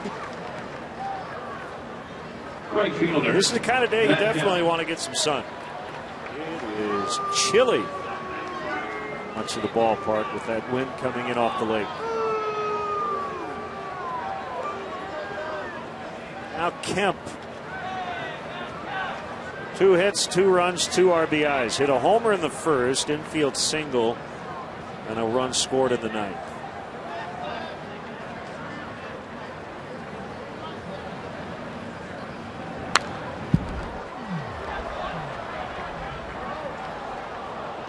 Pretty bold fastball there from Rosscup, right over the heart of the plate to Kemp for strike 1. Zach was up and down 7 different occasions last year. Didn't pitch a whole lot at the big league level, just 13 1/3 innings. Driven out into deep right center. Soler is on the warning track. He's got it up against the wall. And hopefully he's all right. No padding, no ivy. But I guess if it's Soler versus a brick wall, you take Soler. Yeah, well, he was able to kind of make the catch and brace himself somewhat. Thankfully, he didn't go head first into that wall. A heck of a catch. Still a guy who does not have a lot of experience playing in this particular outfield.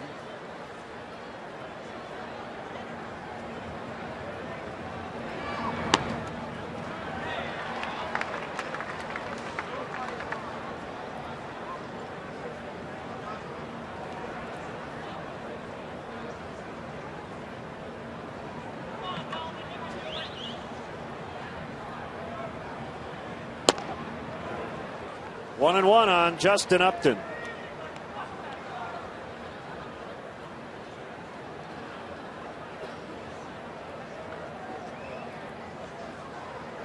He was 19 when he made his major league debut for the Diamondbacks against the Padres back in 2007. 2 times he's been an All-Star. Last year he drove in over 100 runs for the first time. That was with Atlanta. And off to a very good start here with the Pods. Soler back on this one, and he'll have to chase it down.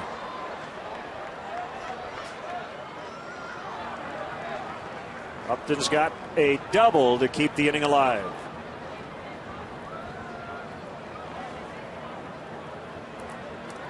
Will Venable's going to run for him. Third time Lupton's hit the ball in this direction today, and that pretty powerful opposite field stroke. Chance for Soler to make a play on it. Second base for the Padres, number 25, Will Venable.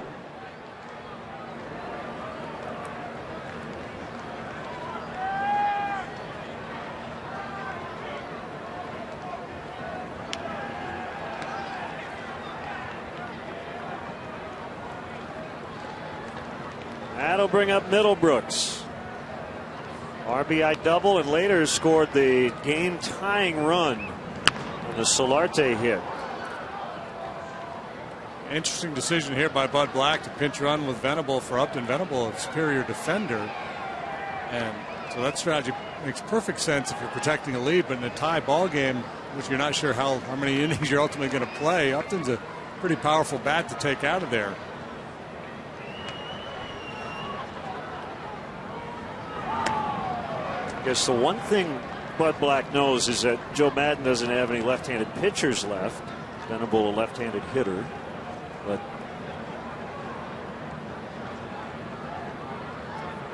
yeah, you get the extras. We could go 30 innings. You never know.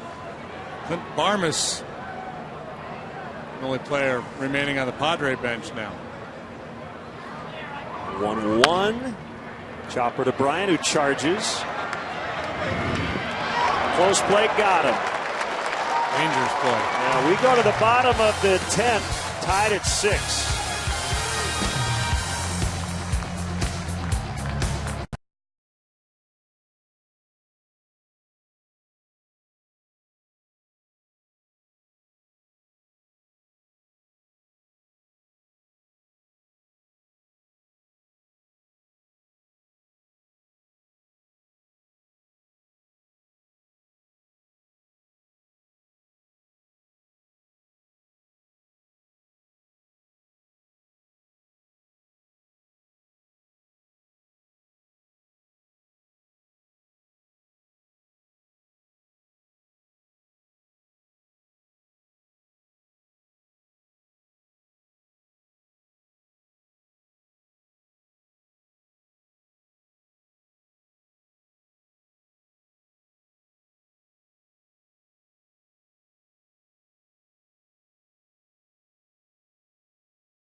Who's homered in each of his last 2 at-bats will lead it off. That's Miguel Montero against Dale Thayer, who went 1-2-3 in the 9th to get this game into extras. Might as well go for 3.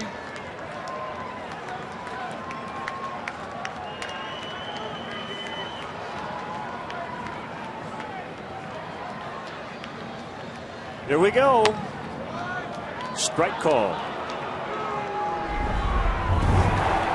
Montero 2 out of 5 in his career off there. Here's a good look at his day. Opposite field home run in the 6th. And then in the 7th off the lefty. Take that. Well, his next blast will be number 100. So I think completing a 3-homer day with your 100th career homer to be a game winner would make for a neat story.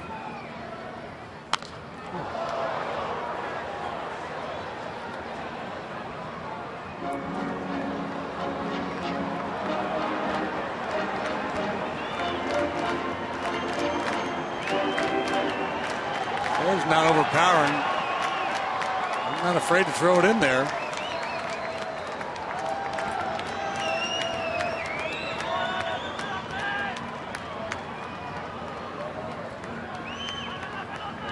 The pitch.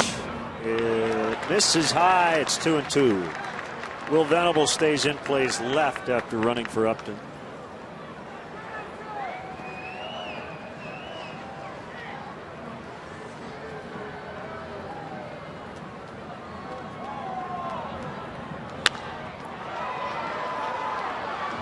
Shift against Montero.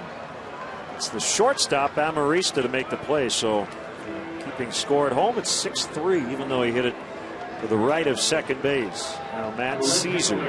Number 41, Matt Caesar.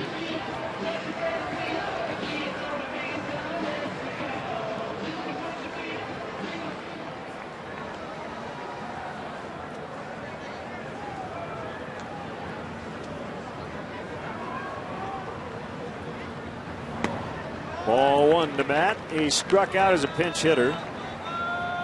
Traditional no doubles approach here by Bud Black in the bottom of the 10th.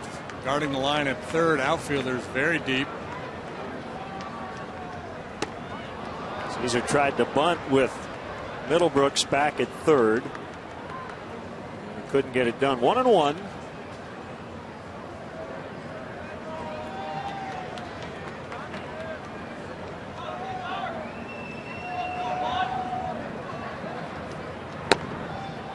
Heck of a pitch there. Crossfire at the knees at 92. Will Venable out there and left. He's got his heels pretty much on the warning track.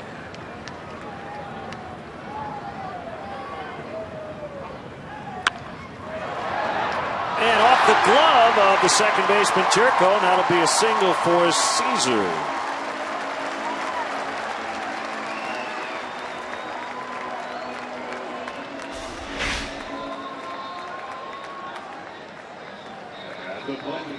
Second baseman, Jonathan Herrera. Nice effort, but it'll go as a base hit for Caesar. Let's see if Joe Madden has him looking to steal a bag here.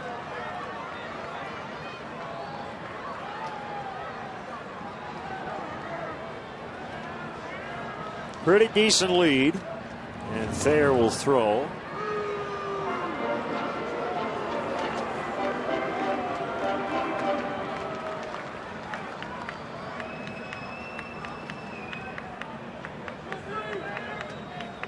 Thayer was actually drafted at one point by the Cubs, but he did not sign. Ended up signing with the Padres as a free agent. 2002.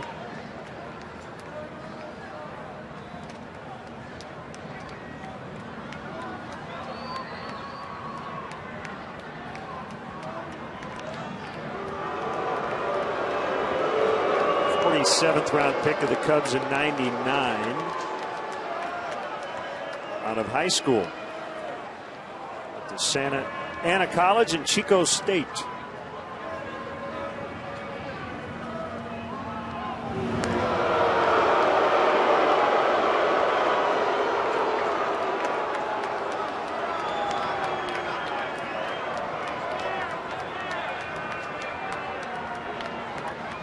Crowd booing Thayer because he wouldn't sign with the Cubs back in '99. They're hanging on your every word. There he goes. Caesar on the move. The throw to second.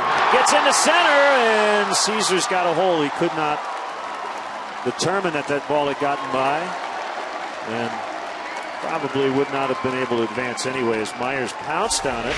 So the winning run's now in scoring position. Yeah, they're doing what he could, pushing him back with those pickoff throws, but Caesar, bound and determined to get second base, does just that.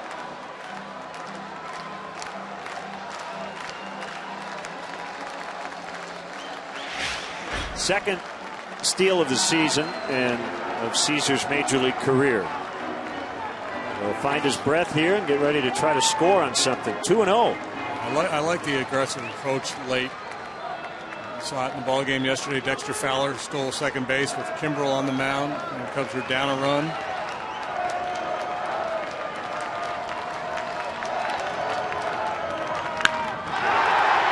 And drive caught by Venable. Caesar back to second.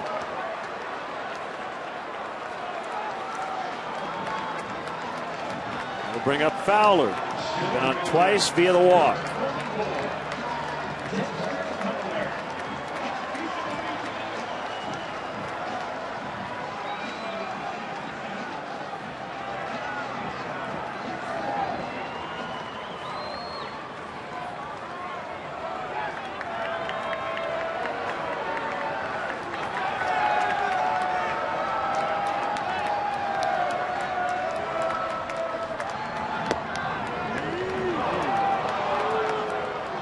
Changeup to get started. Fowler's already had one big dramatic swing of the bat this year in Colorado, what proved to be a game-winning home run.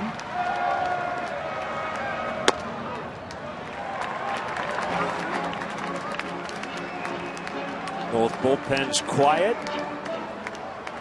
Bottom of the 10th, winning run at second, 2 outs. Caesar speed, the base hit ought to get it done here. Moving through the infield. Great changeup.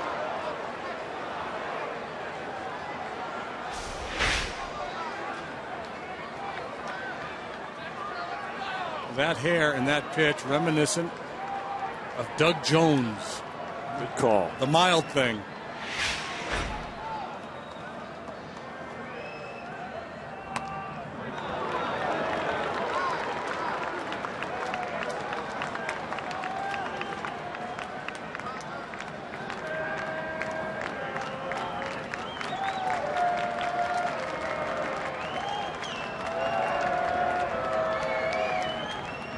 Two on the way. Left field, Venable to send us to the 11th. 6-6 after 10.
Race 6-10-1 Cubs as we head to the top half of the 11th inning.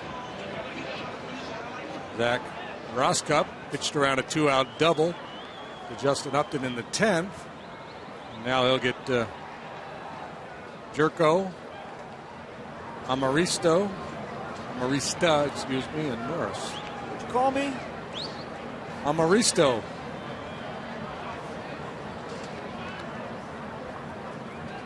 Marista after Jerko. Ball one.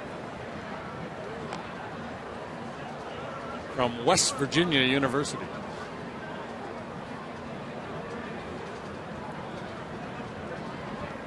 Yeah, he's from Morgantown, in fact.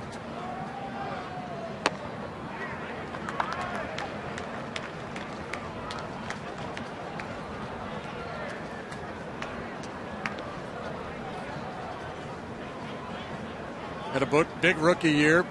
Fell off significantly last year. Plantar fasciitis bothered him much of the season.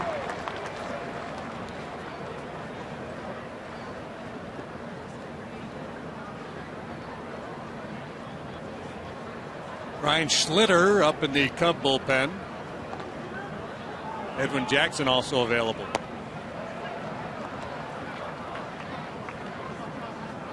Two and two the count. Sinker baller Schlitter with Lester Strode on the phone to the dugout. Or to move back his dinner reservation. Swing and a miss as Montero will get it to Rizzo. Lead the out.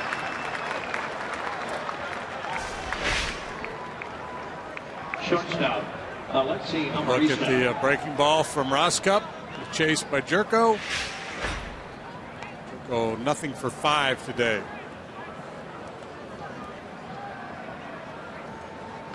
That'll put a dent in that early season batting average.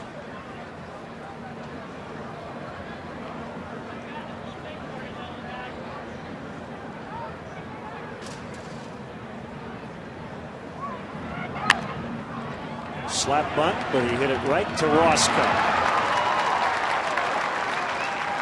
2 away here in the Padres 11th. Not a bad idea. Execution not that great. So it's Barmas here. No, it's not. James Shields. They had Barmas out swinging a bat. Perhaps had Amaris to reach, they would have used Barmas. So Norris is in the 9 hole now. We spoke earlier.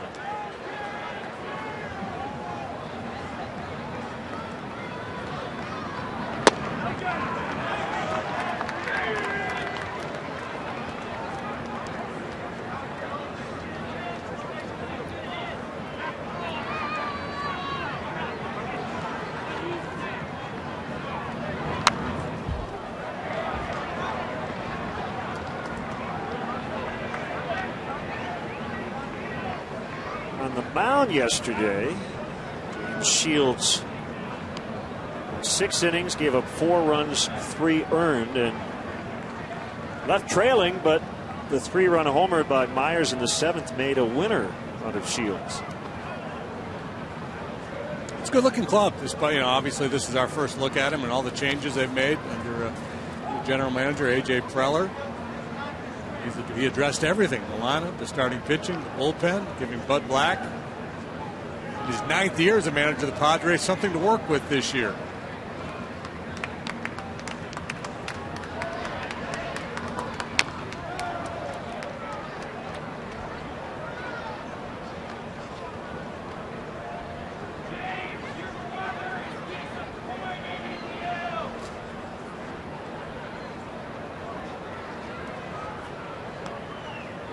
Shields 11 out of 54.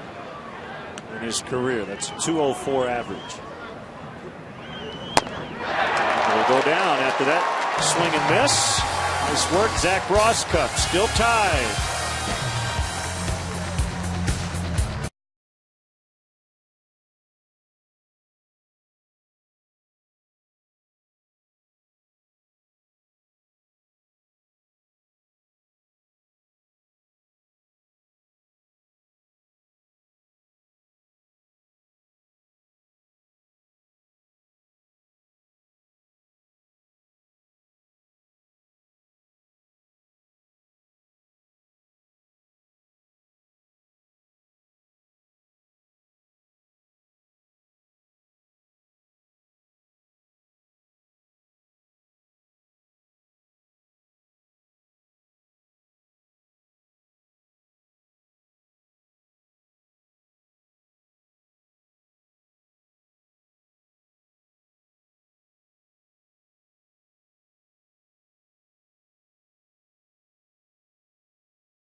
6 runs, 10 hits, 1 error for both teams. Bud Black is going to go with his closer, Craig Kimbrell, here in this spot. Yeah, and I think it's a smart move by Bud Black, because the Cubs have Soler, Rizzo, and Bryant due up here in the bottom half of the 11th. Sometimes managers are hesitant to use their closer in a tie game on the road. The most dangerous part of the lineup coming up, your best chance of keeping it tied is to bring your best guy out of the pen. And in your best laid plans, which is to win a game in extras, you're going to have to use your closer at some point anyway, right? For a safe situation. So why not save the tie if you can? Figure it out later if you get the lead. Padres also playing with house money today because they were down 4 runs in the 9th inning before tying it and sending it to extras. So it's Kimbrell against Soler. Power versus power, and ball 1. 97-mile-an-hour fastball to get things started. He'll couple that with a sharp breaking curveball. He's got that funky start right here as he poses prior to coming set. Acquired on April 5th from Atlanta. 2 balls, no strikes. You might say, well, Mr. TV man, why does he do that? I don't know, other than he probably thinks it looks cool. Well, there's a real value in it. It's his signature move.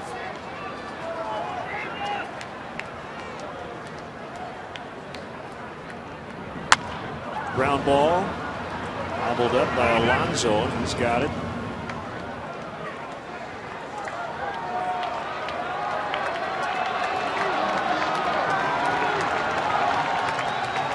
Here comes Rizzo.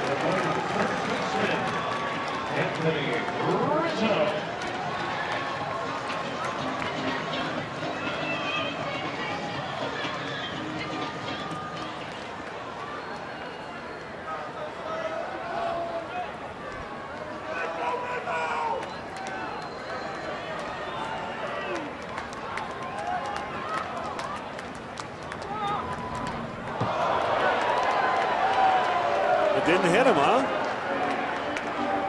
Apparently not. I thought the way Anthony reacted that perhaps it did. Nope. I heard 2 sounds, but I think it was the dirt and then the glove. Norris.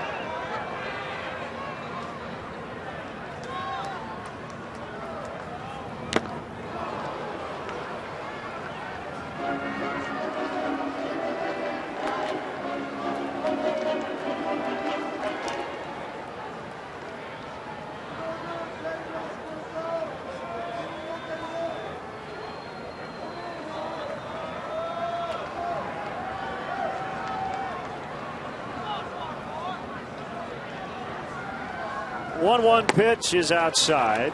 Whatever sun is left in the grandstand area, the fans are trying to grab as much of it as they can.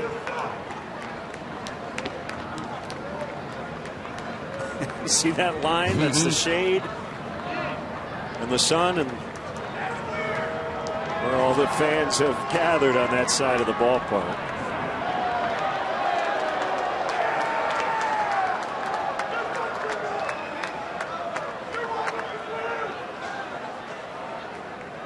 Moths drawn to the light.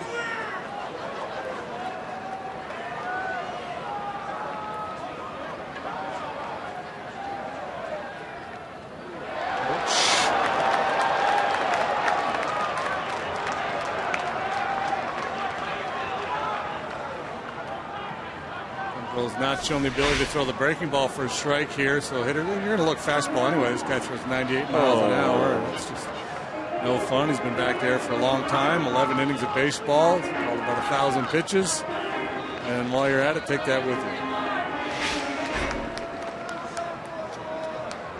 It's no fun at all.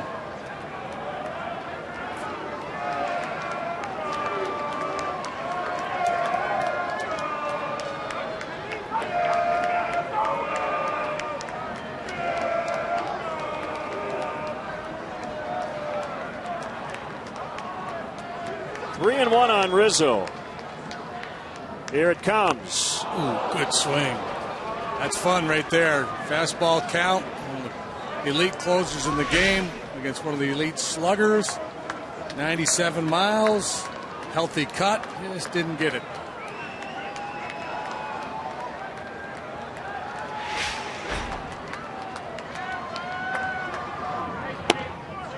He walked in on a borderline pitch. That's just it's a great approach. You saw the big leg kick on the 3-1. He was sitting on a fastball, tried to do damage, and then he goes 3-2. Watch how quiet the approach is here. He just puts that front toe down. He's going to use his hands, just try to hit a line drive somewhere.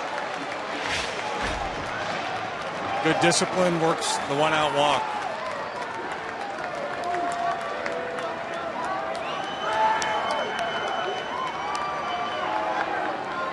Ryan has walked, single in a run, walked again, and flied to right.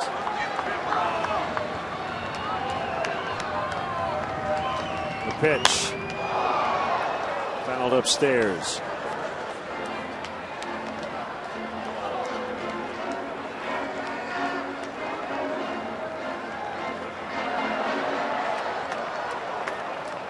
His mom is from Chicago. Saw that warm embrace. His very proud dad before the game yesterday. The 0-1 fouled again.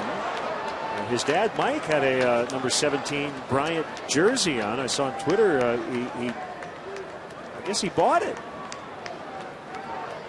Kid couldn't hook him up with one, huh? Well, I think he could, but. Good for him. I was trying not to bother him too much. Number Mike wore. The farmhand for the Red Sox. Back in the early 80s. Played a couple of years in the Red Sox organization. There goes Rizzo. The pitch is a ball, and the throw is late.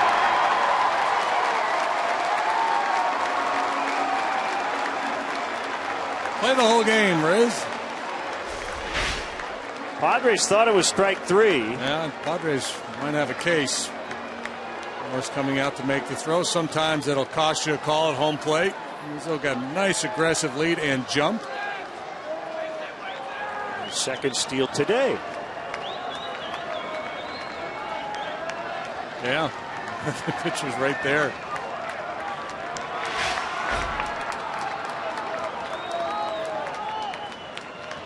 Winning run now at second. And a 1-2 from Kimbrel. 2-2.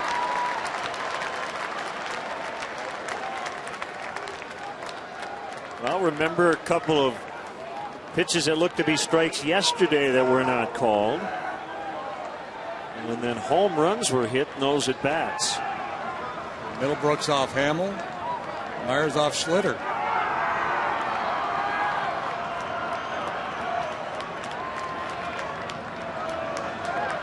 The 2-2.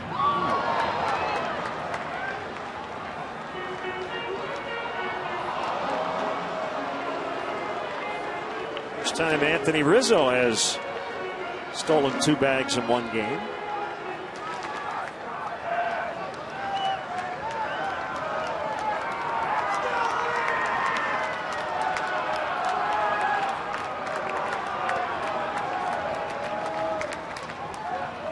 Another 2-2, chopped up the middle.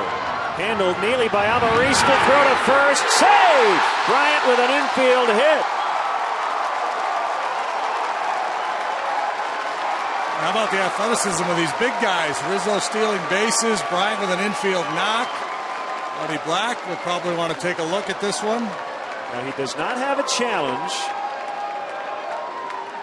That's right.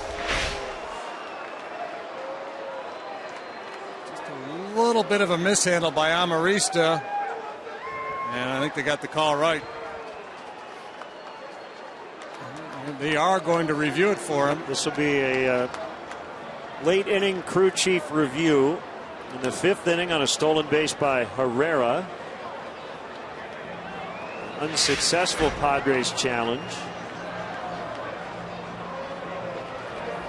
Well, based on what we've seen, there's just first of all, I think they got it right, and secondly, if not, there's not enough there to convince me that it's overturnable.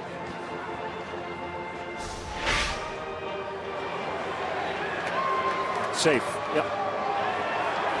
Nothing would indicate, as you say, that they should change that call. Should be a quick play on. Well, that's the 5th time Chris Bryant's been on base, and that's it. Yeah, they've already looked at it and said we got it right.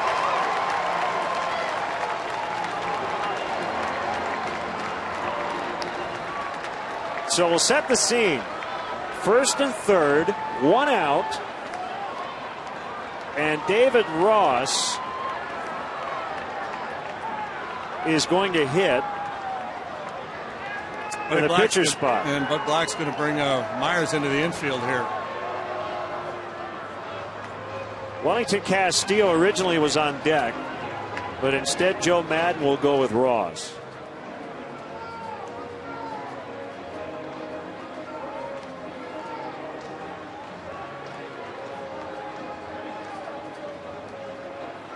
Station Myers in the middle of the diamond, maybe?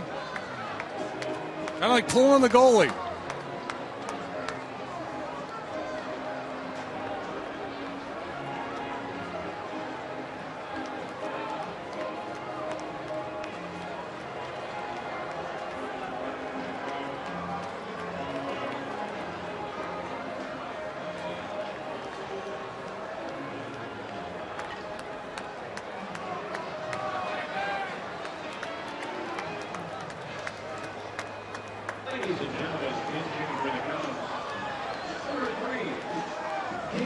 So Myers basically playing first now. Look at this.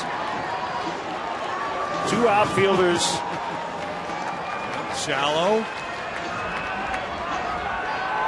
They'd have a chance to throw out Rizzo on a shallow fly ball. Ross off the bench to try to win it. Here we go. Ooh, that one almost ended it right there. Ross, a former Padre, 11 games in 2005, and Eric Norris. Wow.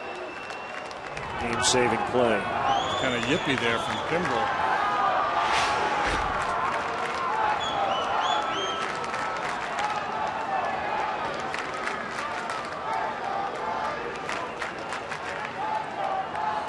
Play on Rizzo at the plate is a tag play with runners at 1st and 3rd.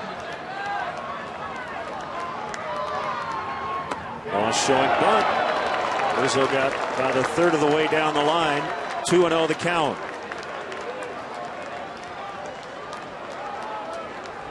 This might end up being the intentional walk. Trying to get Ross to chase a bad one here.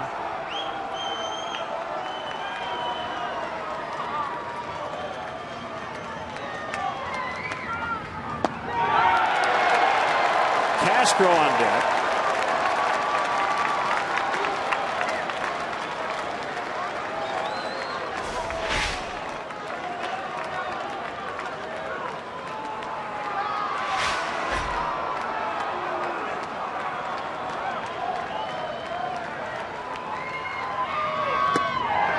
And they're loaded.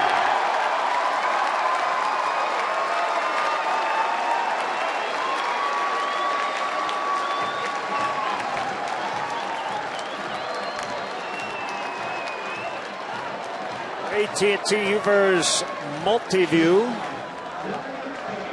Bases loaded. Winning run at 3rd. That's Rizzo.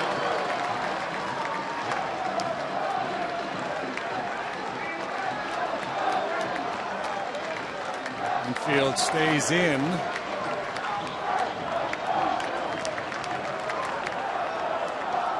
Left to right in the infield. We've got 3rd, short, 2nd, 1st, center in terms of positions. A little 1-5-2 zone here.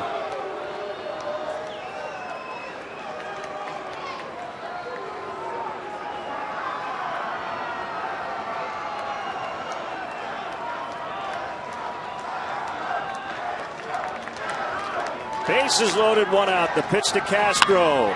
Cubs win! Cubs win! RBI single, Starlin Castro, and they'll mob him at first base.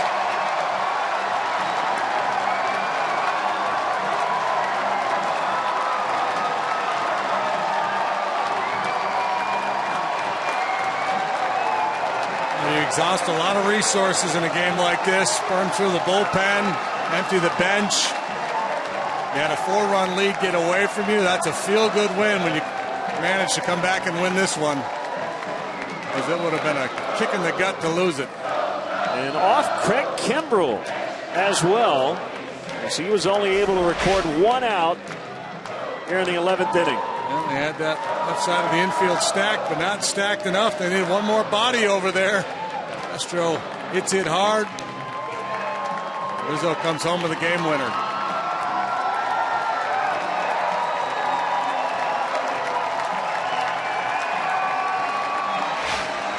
Zach Rosscup gets his second Major League victory. 2 scoreless innings after Koch and Rondon struggled in the ninth. And let's go down to Kelly Krall standing by with the hero in the 11th. That's right. Well, it looked like you guys had that one, but you talk about earlier the fight in this team, and once again it pays off. How good does this win feel today? We feel great. That win feel great, especially they tied the game the 9th inning. But it's really good. It's really good win, you know. We try, like I said earlier, we compete all 9 innings. Whatever we play, we keep competing. When you look at what Miguel Montero did today, Chris Bryant gets his first hit, and then you come up with the game winner right there. Just the contributions you're getting across the board. Yeah, just ready to get there and try to get my win for my team. So congratulations, darling. Guys. Kelly, thank you. So that sets up the rubber game tomorrow. What should be a great pitching matchup. Cashner and Lester. We're back with you on the CSN Plus Monday night, 5:30 for a pregame coverage from PNC Park. Cubs and Pirates from Pittsburgh. Now for JD and our entire crew here at Wrigley Field, Glenn Casper saying, so long, your final in 11. Cubs 7, Padres 6. Bulls pregame live is coming at you next.